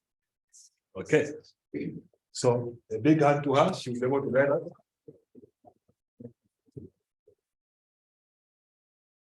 Okay, good morning, everybody. Yeah, I think I'll start with an intro as the screen comes up. So my name is Achaiwe Mshawoko Sanderson, and I'm a CEO of an organization called CADEF. It's a social enterprise. I'll guide you through, sometimes it's good to have video. So I thought we can take a look at the screen and I'll also share a little bit. We can move. So CADEF was set up 2 years ago, formally. Sorry, before you But start, sure. let us share, because the people online can't hear, can't see it. Okay. So Brian, can you please allow us to share the screen? Yes, in a second. You should be able to share your screen now. Can you confirm? Okay, yeah, thank you. Fantastic, thank you. Perfect. Yeah, so CADEF simply means capacity development. It's a social enterprise that was set up 2 years ago, formally. Informally, it's been 3 years. So I'm sure most of you as social enterprises will tell me that we just don't start. We start informally, it's very chaotic in the beginning. The ideas are trying to take shape. You don't know which direction you're hitting, whether it's going to make sense. But after a year of conceptualizing, we then formally registered our organization. CADEF, you can move. So as an organization, we are focused on the belief that strong local capacities offer the best solutions for sustainable and inclusive growth and development. And what I mean by that, or what we mean by that, is we realized, myself coming from the formal job market, I worked with organizations like GIZ, I can see GIZ in the room, which is more or less considered a technical support partner, and in some cases a donor. And I also worked within the NGO space, worked with governments, and later on worked with the multilaterals, so the big donors, the bigger donors. And from my experiences, I felt like I wasn't impactful enough as a Zambian. I felt like what I was contributing to these big organizations and to their agenda was just not sufficient for me as an individual. So CADEF was basically developed for that purpose, to unlock my own abilities as a Zambian, but beyond that, to unlock other local capacities within the country. So we set it up to really see, because most times, when we're growing up, we're told you're going to get an education and get a job. And that's the narrative that I was coming with as well. And then when I got into that job, I realized, wait a minute, this is not it. I'm still going to remain a beggar in my own country. I'm still going to remain of service to the causes of other people, to the agendas of other institutions in my own country. So this organization was basically set up to look at that. How can I be of full value to my country from an innovative point of view, from a local capacity point of view, and to fully unlock my abilities and my potential? So what do we do? Our vision really is to lead. I'm being told to stay in the camera, so move back. So the vision is to be a leading expert for empowering local people and organizations in Africa. That's what we do as a business, not as an NGO. And we're talking about Africa because obviously, as people, as local individuals, the vision is endless. The possibilities are endless. And for us, it's Africa, and we are slowly attaining that. So we are doing some work in Zambia, the majority of our work, but we have spread our wings across Africa and are managing to capture opportunities across the continent. The mission is developing local capacities, basically, and our values are equity, or rather equality. We're looking at youth participation, women involvement. Very few women out there are given platforms to be able to present or to be able to innovate for that matter. So we put that as a key output in terms of our values. Inclusion, youth inclusion, women inclusion, participation. We're talking about these SDGs. The core values of the SDGs are our own engagement and our participation as locals. And then the biggest one is innovation. So we don't look at capacity from a point of view of just trainings and giving away knowledge. We're looking at capacities by definition from a more holistic point of view. And from a holistic point of view, we're talking about innovations, creating, being able to unlock what solutions you have at local levels and using those to create change within the different spaces that we work. We can move forward. So this is our team. There's 2 directors. There's familiarity in name at the top, but myself as the CEO and my co-founder Marnix, I'm coming in from a background of WASH, public health, climate change, gender, youth, M&D. My strongest points are strategic planning. So that is mainly putting into place the different interventions, the different strategies that we can use to make sure that we have full value of what we do as a people. And then knowledge management and training. My co-director is more of the agribusiness, climate change, SME development specialist. The value of participation in the sector, I'm sure you can see the senior expert team. Because we're such a young organization, we felt we needed a cocktail of skills from an experienced team of experts. So we brought in some senior people that advise us internally, but they also do that externally. I'm still a youth. I must say, I haven't crossed over yet. So it's great to have some seniors as well, giving us some insight into how we can navigate this new space that we've gotten into. We can move. So bringing us to the SDGs, the core value, and this is really where we're coming from as an institution. Having come from the social sector, the secular sector, where the international development sector, the core vision of the international development sector is to grow this country. But there's one mistake that we make in the international development sector, is we do not fully unlock the abilities of the local context. We do not see the value that these sectors, these social sectors, and what I mean by that is water and sanitation, agriculture, climate change. We see ourselves as trying to offer solutions to those, but we don't see ourselves as contributing, as adding value, as creating a driver for economic development within those sectors. So our sectors of interest are really looking at health and well-being, because without health, there's no productivity. We look at gender equality, because without that, if you marginalize women, they are left behind, there's no development. So we're working towards that. And then climate action, we know today that's the biggest topic. There's a lot of money being pushed into that agenda. So we are trying to unlock, and we're actively unlocking innovations in this climate action sector. And then there's a 4th one, which is very dear to me, water and sanitation. Without water, without sanitation, health is compromised, productivity is limited, because we need water in each and every industry. So those are the areas that we focus. We're not working like NGOs, we're working as enterprises. So we have been partnering with a number of institutions, a number of CBEs, a number of SMEs to be able to unlock their own innovative abilities. Someone was talking about the tippy tap, and I was happy to hear that. I think Farai mentioned that. But do you know that even from a water and sanitation perspective, we don't have to wait for somebody to say, we'll connect you hand washing facility.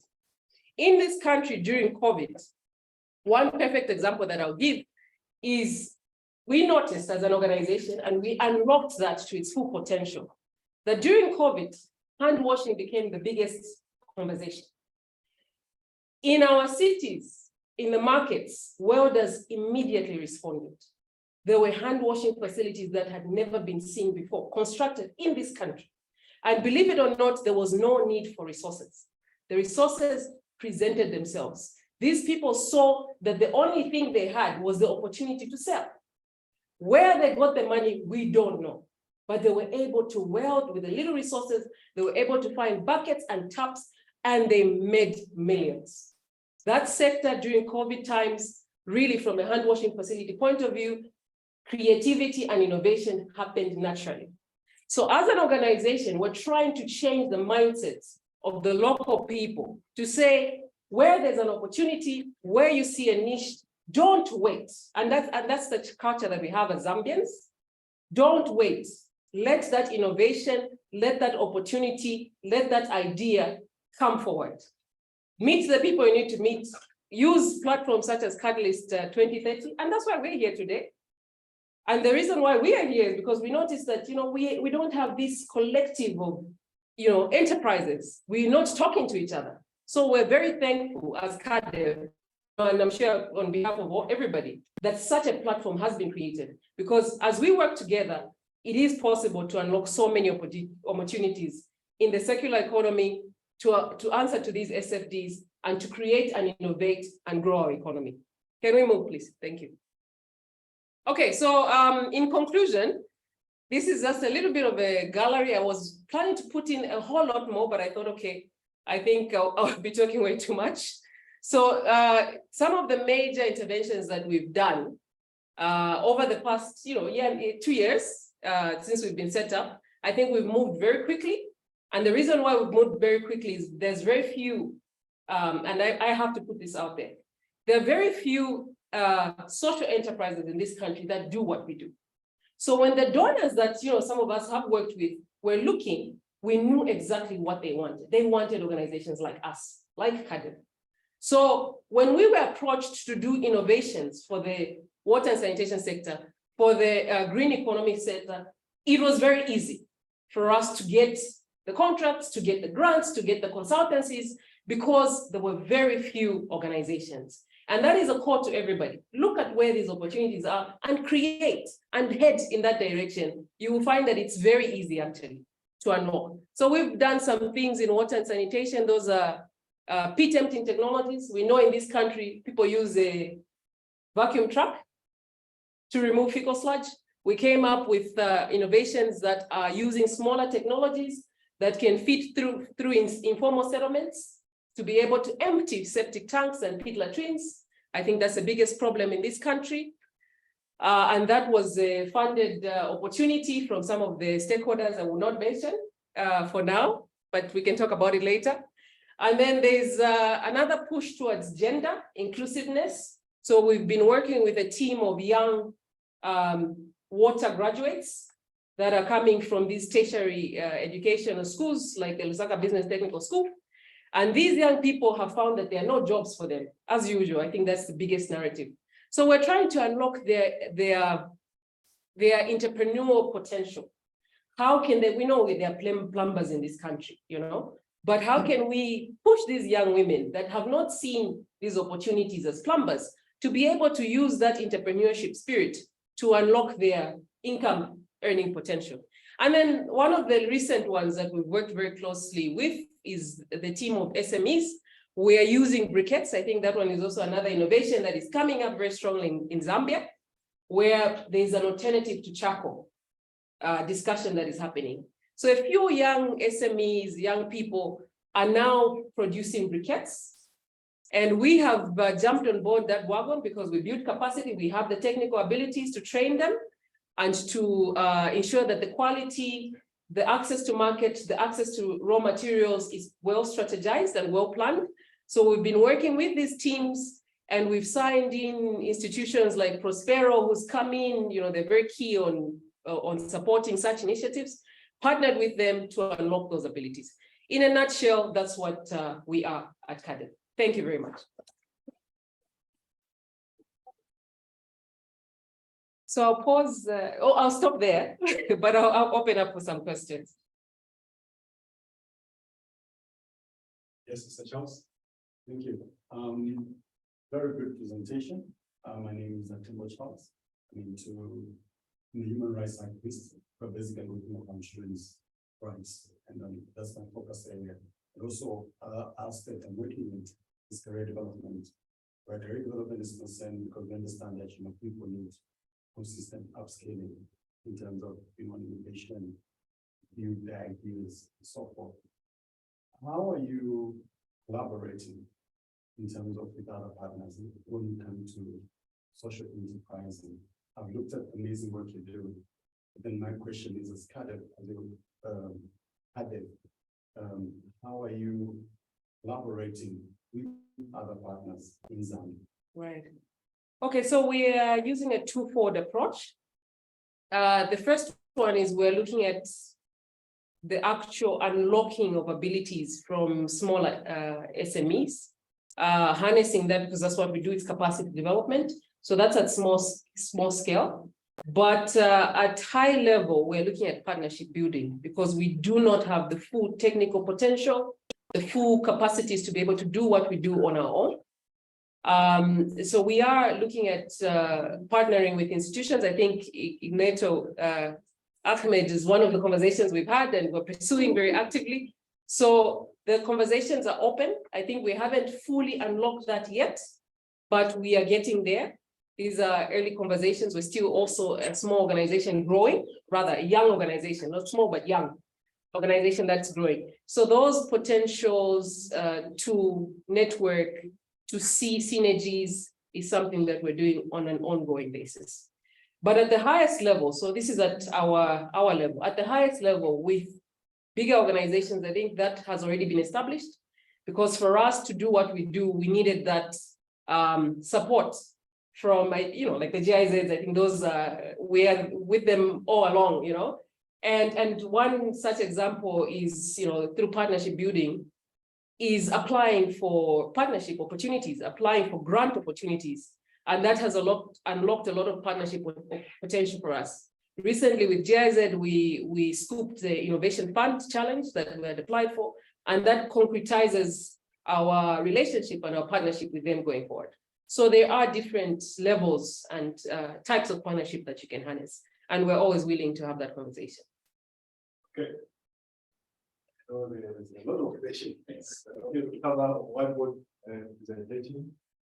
This is a valid question and brief question you can ask. I think it was a hard before it happens. All right. Thank you so much.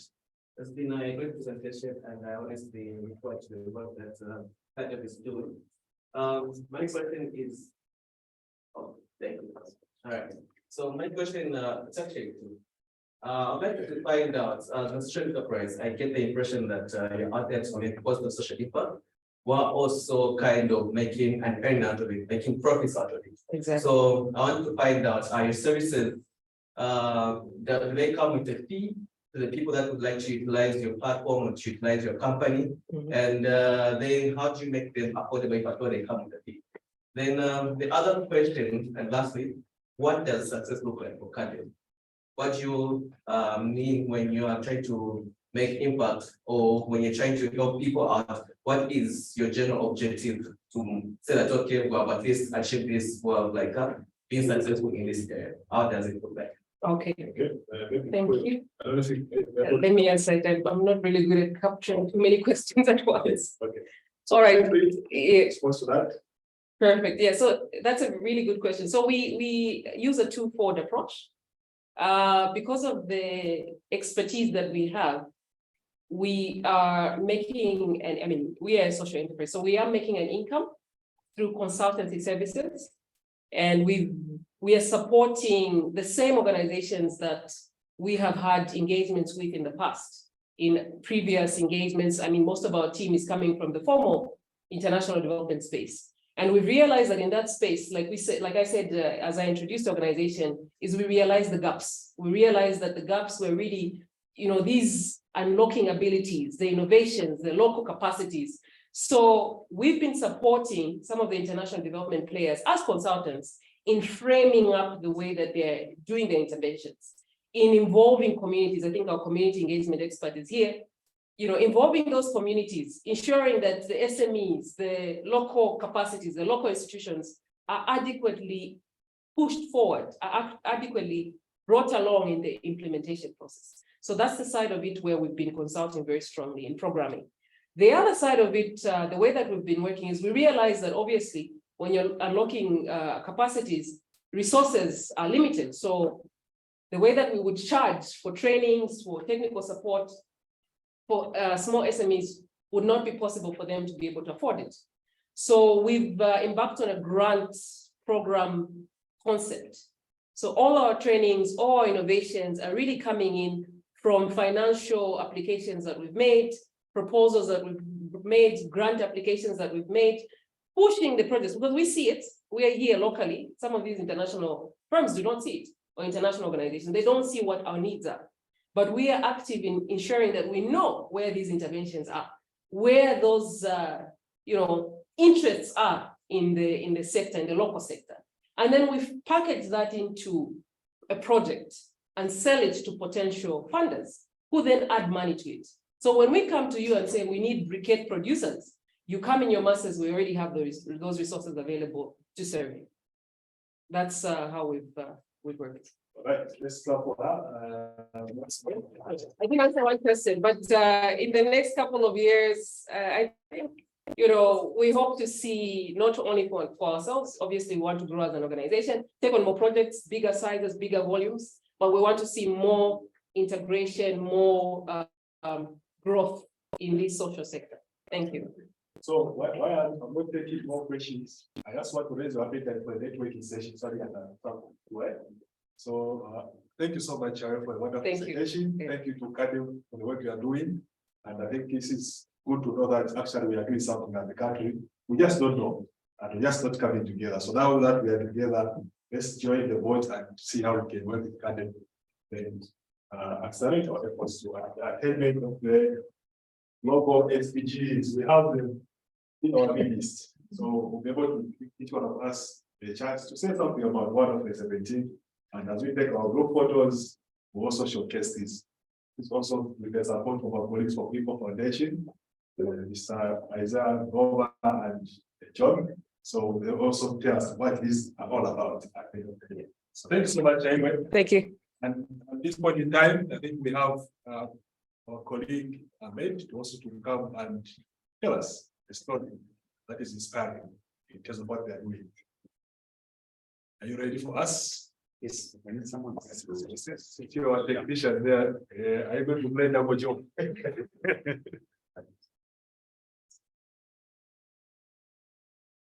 Okay.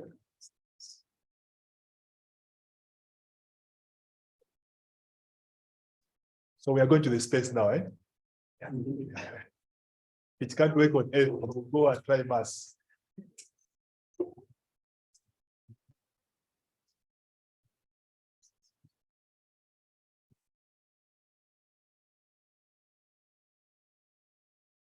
Okay, you can introduce yourself and where you are coming from and what you have for us.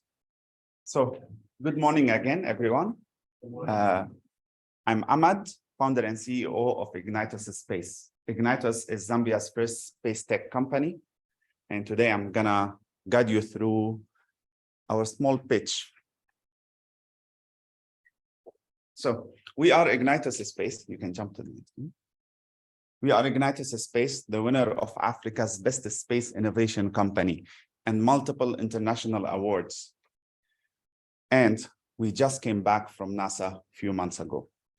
We are planning big things for Zambia and for how to use innovation and tech to solve the challenges on the ground. And to guide you through that, I'm going to tell you about Peter. Next. So this is Peter. Peter is a farmer in Zambia.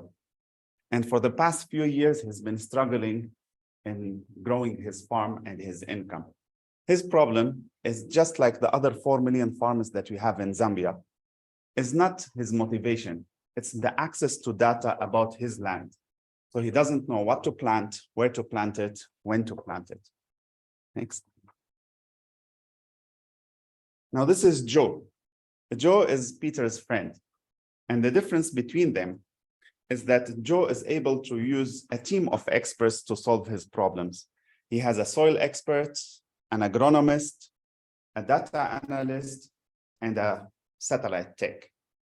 But Peter, like most rural farmers, cannot afford to get this team and to get this data. He doesn't even own a smartphone. Next. We are a resource-rich country with millions of hectares of arable land, beautiful weather, and 10 months of sunshine. But we still lag behind compared to other countries, making us lose 70% of potential revenue that we can get just from agriculture itself. We just seem not to get it right down here on Earth. And that's why we looked up there to the sky. Ignitus Space is developing Ignite AI, which is Peter's new team of experts. Ignite AI is an artificial intelligence platform that aggregates satellite data from hundreds of different satellites and give actionable insights with a click of a button. Next. All you need to do is sign up for the platform through the farming support program and go to your farm and click on that button. The platform will triangulate where you are and give you your soil composition, your recommendations, and guiding you to what to plant, where, and when. But remember, Peter, like a lot of farmers, don't even have a smartphone. Next. Ignite AI works on any device, including small phones using the USSD platform, and it provides the same life-changing magic that we can provide. Our clients range from farmers to government, NGOs, and even other space companies, tapping into 400 million farmers in Africa, starting from the 4 million farmers in Zambia. Space is all about collaboration and not competition. And that's why we've been collaborating with a lot of different organizations, locally and internationally. We've signed multiple MOUs with local organizations and with the government, and we're looking always for more. Most remote sensing companies around the world don't provide what we provide, which is a USSD platform that works for all the farmers, because most of them, as I said, don't have smartphones. So we need something to reach those farmers who don't even understand tech. They don't even understand if you give them graphs and so on. All they need is just those actionable insights to come to their phone to tell them, put more water, put more fertilizer, do this. This is the best crop for this area. Next. Our models are very easy. We charge $10 per farmer per month, which is around 150 kwacha, and they can get access every day to go and click to get a new update about their farms and how's the vegetation growing, how's the water situation is, and what they need to do. We also do project-based revenue with organizations like GIZ, WWF, World Vision, Cotton Board of Zambia, and others. Next. Our road to $10 million is quite easy. I think this one doesn't fit for today. We can skip it. We're not looking for financials today. So this is our team from local and international professionals, gurus in space, tech, business, and agronomy. We have my partner Willa here today with us, and the others are online. Next. Data is the new oil. Everyone needs it. And we are leveraging on that to provide that data to everyone who needs it the most at the simplest and most affordable ways.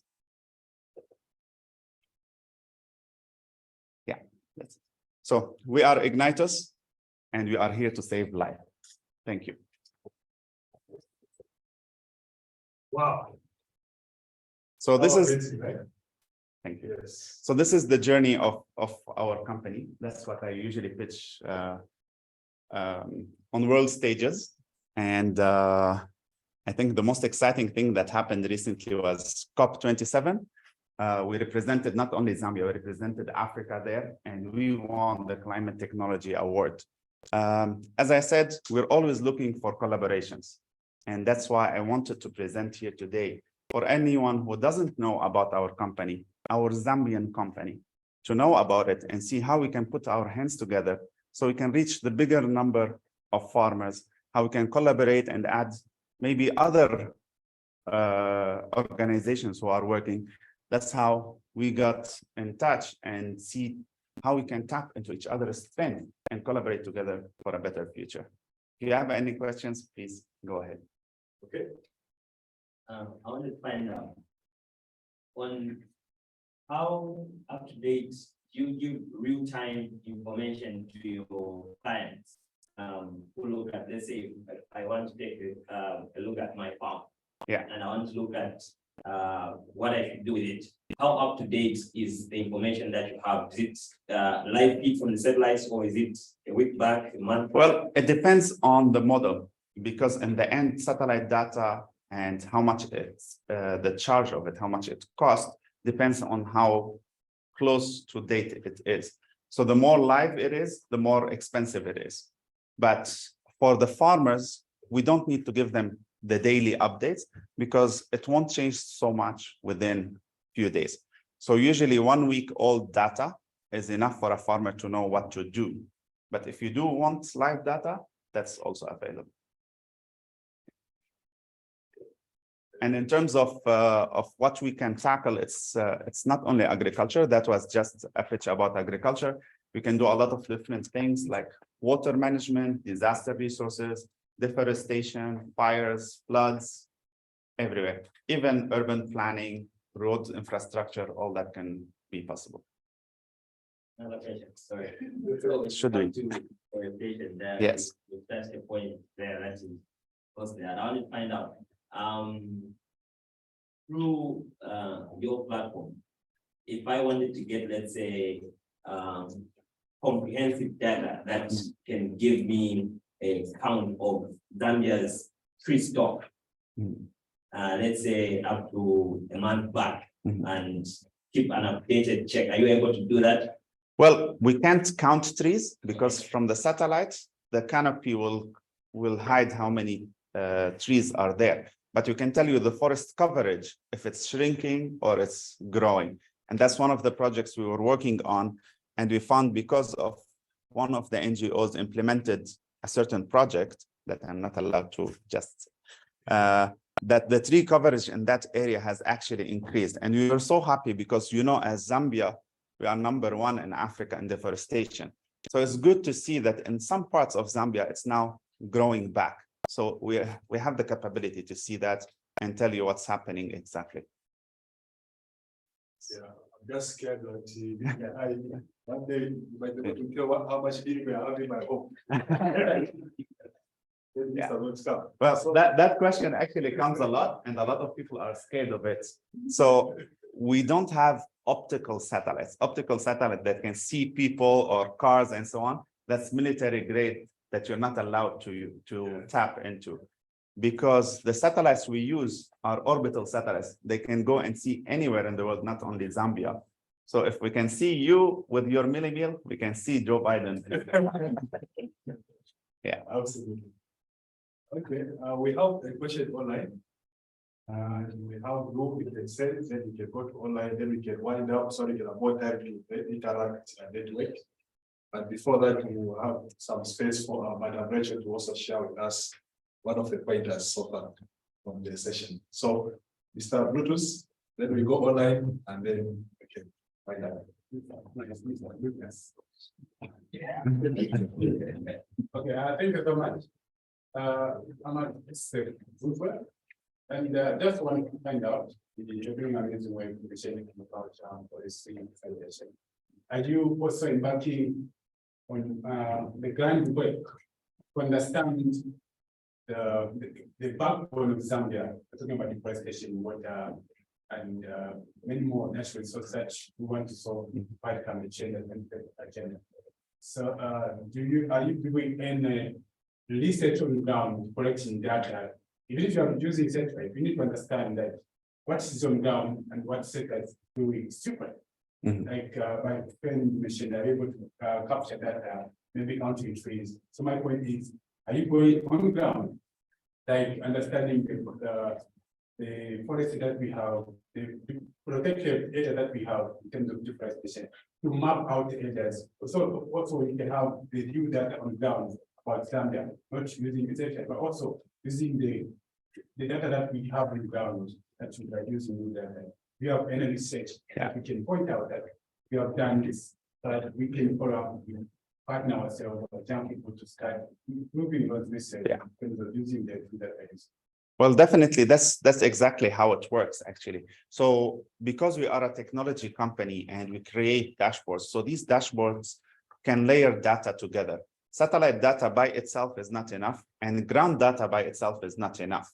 Each has their own limitations. So we combine data together, because when we are teaching the AI, the artificial intelligence, on how to recognize things, we have to compare it to the research on the ground, because the research that is out there is usually made in other countries that have different weather, different soil compositions, different methods of working. So we cannot just get that and apply it to Zambia. We have to do research on the ground. And that's why we're working with students from UNZA and from other universities to do research on the ground and compare it to what the satellite is seeing. And then we start tweaking the algorithm until it gives us the exact same measurements from satellite and on the ground. Okay, thank you. Madam Chaiwe, are you able to get someone on that? Yes, Jason. Yeah, Ahmad, thank you very much for your presentation. My question is around intergenerational lens for our people in Zambia. In terms of your company and as you build up, what sort of processes have you put in there to allow your younger generation of Zambia to become a part of some of the knowledge that you have and some of the skill sets that you're going to be building for the future of other communities, but Zambia in particular?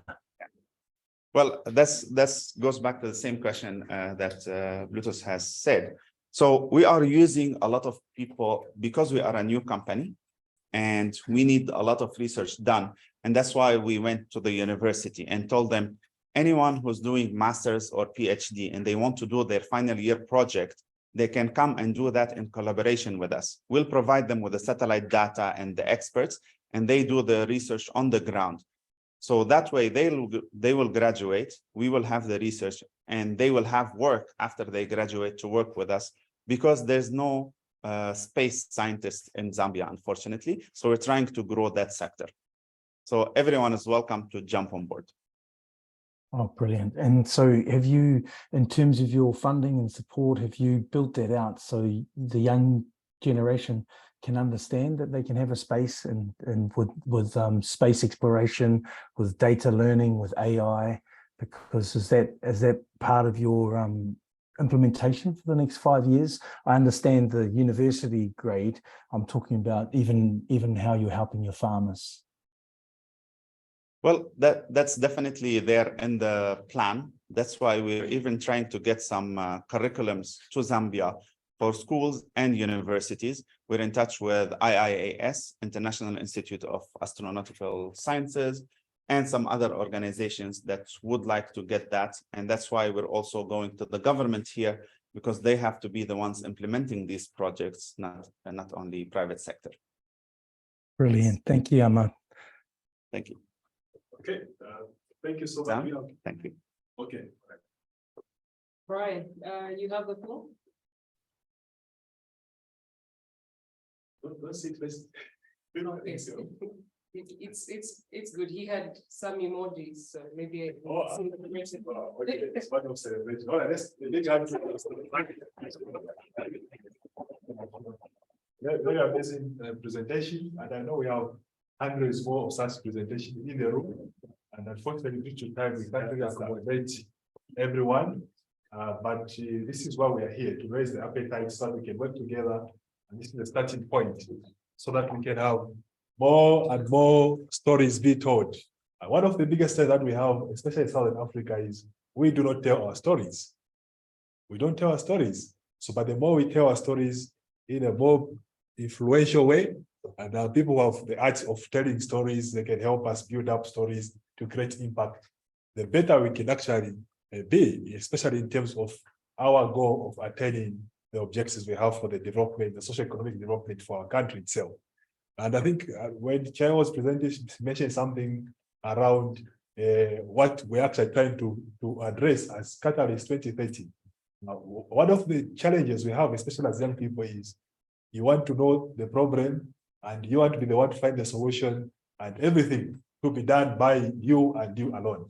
And that's why we take long to actually create impact. But I think from what you were saying earlier on, I've learned something that I wanted to share with you, which is you don't need to know everything. Sometimes all you need to know is just the problem. That's all. Be good at knowing the problem. Then find someone who's very good at knowing the solution, like Ahmad, who come and say, no worries, I have the solution to your problem. Then work together. Then we create impact at the end of the day. And that's the kind of thinking we want to actually inspire across all members of the Catalyst 2030 and its partnerships within Zambia and across the globe. And I think that's what we want to do collectively. Is that the correct picture I'm getting here? I think it is, right? Yeah, so thank you so much, comrades, for your presentations. And at this point in time, we are about to move into the networking session, and then we close our day. Or actually, we're closing our day, then we network amongst ourselves. But before that, I received these cards. I don't know what they are. So I'll ask Mr. Gova and John to come on and tell us what are these things under 2 to 3 minutes, and then we can be able to take a good photo of the hands here. Actually, I made a mistake. We need to hear something from our #1 supporter, cheerleader, which is government. So we have Madam Rachel here. Then I'll ask you to come after that. Then we can do the group photo, and then we can be quick. So, Madam, I think you have heard some of the stories that we have for the day. And I think you have heard also about the ambitions we have as the young people, as not only young people, but also as responsible citizens who are committed to supporting and commending the efforts that government is working in as far as the Agenda 2030 is concerned. So we are happy that you're with us, and that inspires us a lot, but also want to hear just 1 or 2 pointers from your perspective as our special guest for the day. So I think I don't know if she stands here, she needs to come here. Okay. Then I think move closer to the mic. Yeah. Okay. That's all right. Yeah. Okay, thank you so much. I'm so excited. I'm glad to hear all the stories that I'm mostly excited about the space stories and all that. My daughter is always talking about how she wants to be an astronaut, and how I keep telling her in Zambia, we don't have that. Can you try and choose a different career path? And she's still so adamant about it. So I'm glad to hear we have such innovations coming to Zambia. As government, we are so pleased and happy to be collaborating with all partners, because for us to be able to attend the SDGs, we cannot work alone. So I'm glad to hear about all the youth innovations and all these stories. And we can assure you that as government, we are always open and ready to work with you. I heard she mentioned about the VNR. We've met each other a couple of times over the past few months. Yeah, because we believe in working together to achieve a common goal, isn't it? I don't have much to say because I was told I was not going to say anything, but I'm just here to mention that we're here to work with you. If you have any challenges or you have any work that you feel that government can come in and work with you, we have an open door policy to work with everybody. That's all I can say. Thanks for coming. It was a long journey, the government protocols, everything else. But even when it was short notice, the government said we'll send someone also to be with you to present government. That's what our committed actually. Our government is to support the efforts that we're making. But most importantly, that the Minister of Finance and National Planning actually is the one which houses the SDGs. So we are with the right people in the room. Okay, and what we do, we're not doing it for ourselves, but to complement government efforts to accelerate development for our country, which is why I want to align our objectives and the way we do things with what the government wants to achieve as well. So, yes, Mr. Goma and John, under 2 minutes. What we have here, then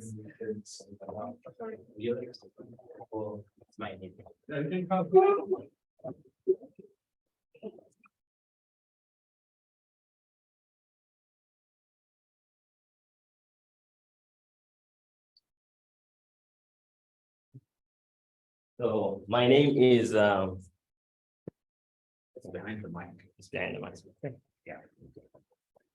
My name is Isaac Goma.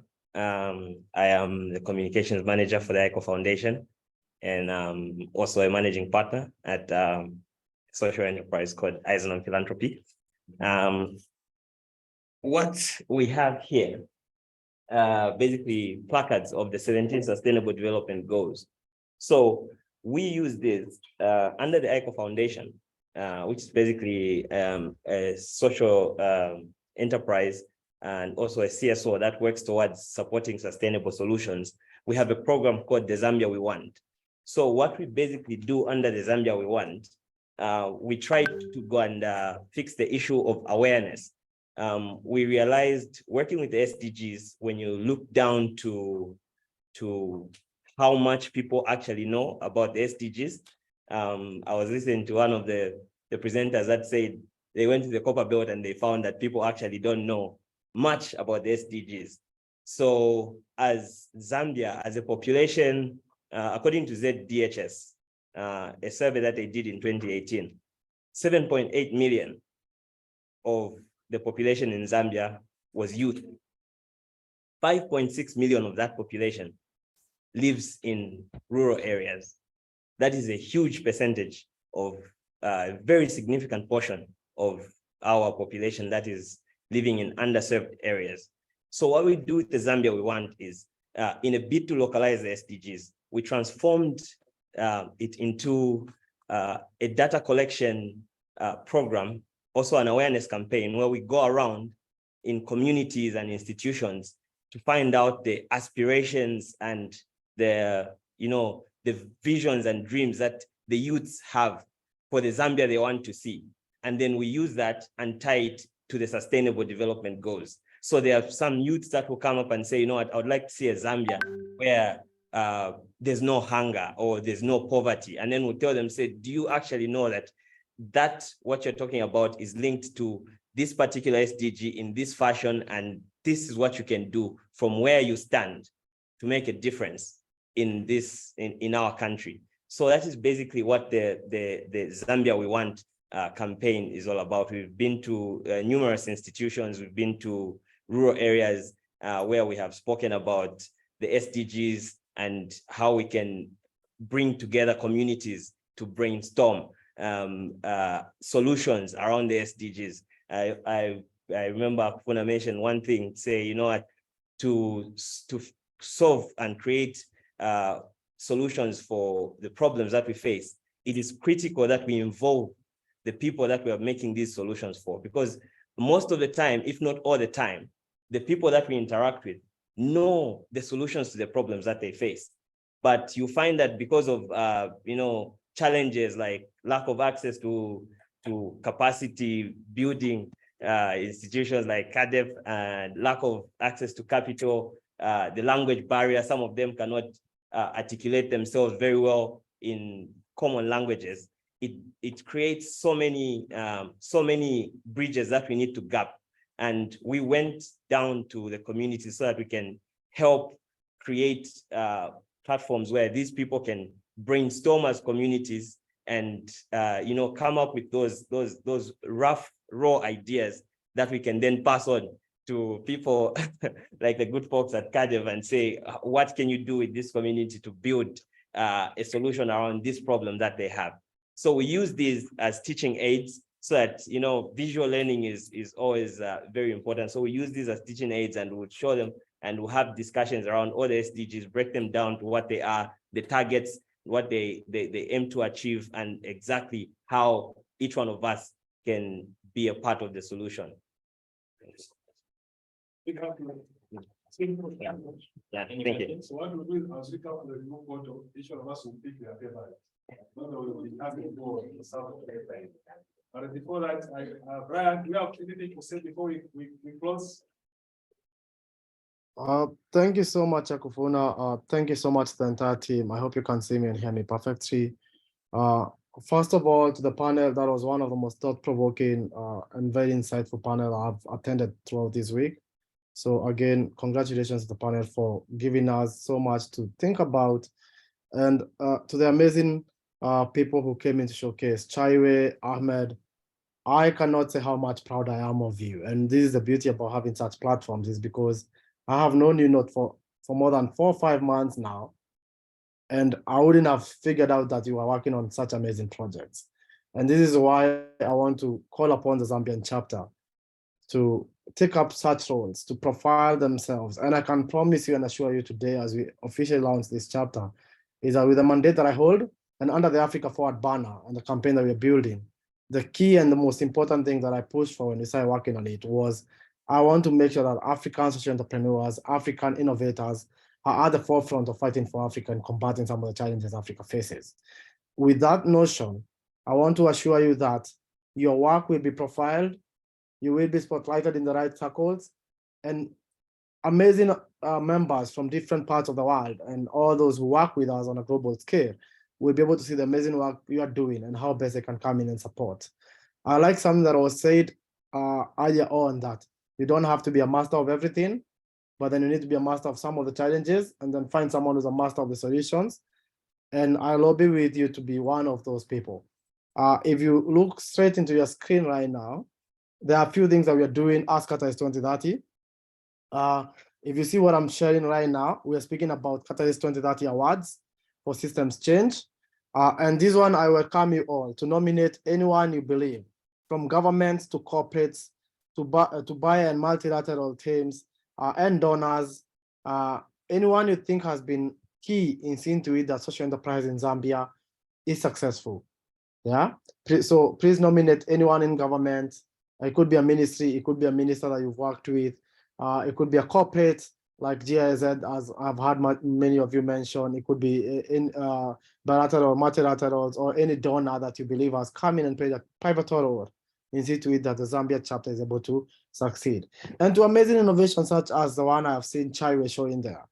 We have what we call the Catalyst Market, officially launched and working. If you go to http://catalystmarkets.net, you'll be able to see what our members are selling there.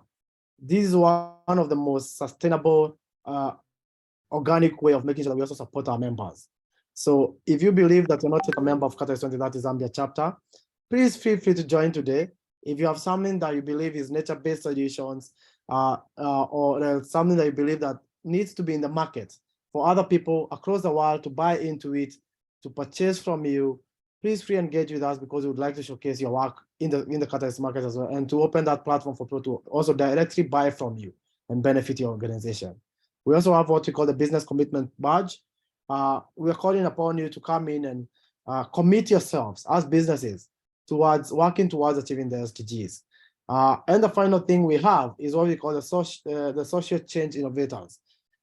This is a platform that we created, whereby our main aim with this platform is to share knowledge and share resources as well.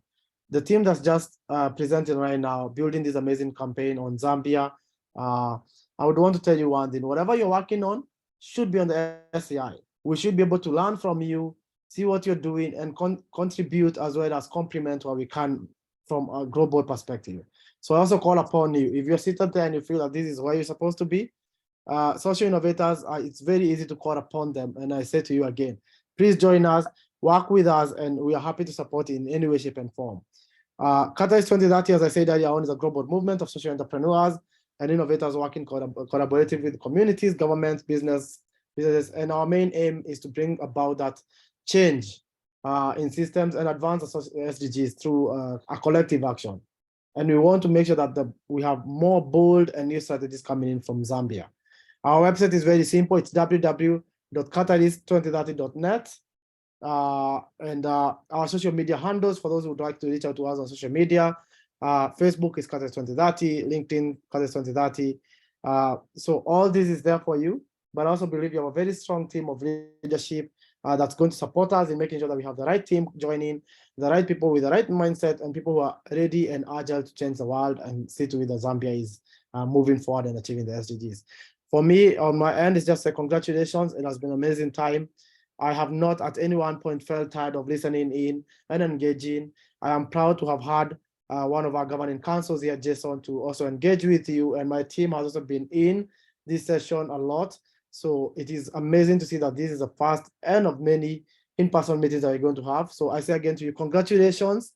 And let's engage more this week. So many more events happening. I do believe your chair, Akufuna, has a session on climate issues and climate change. So make sure you also engage with him on the 5th, which is tomorrow. And I look forward to engaging with all of you and connecting with you. Thank you so much. Have a beautiful, beautiful day. Spend your time now connecting with people. And from my end, I'm so amazed to be working with you all. Thank you so much. And back to you, Akufuna. Okay, so this is now our time. So bye-bye, everyone online, and thank you for joining. And we'll see you again. We have another session tomorrow, purely online on climate change policy. Of course, we'll catch up then. For now, and my team here in Zambia and all our amazing participants and the government representative is bye-bye. Thank you, everyone. Bye-bye. Have a beautiful day. Okay.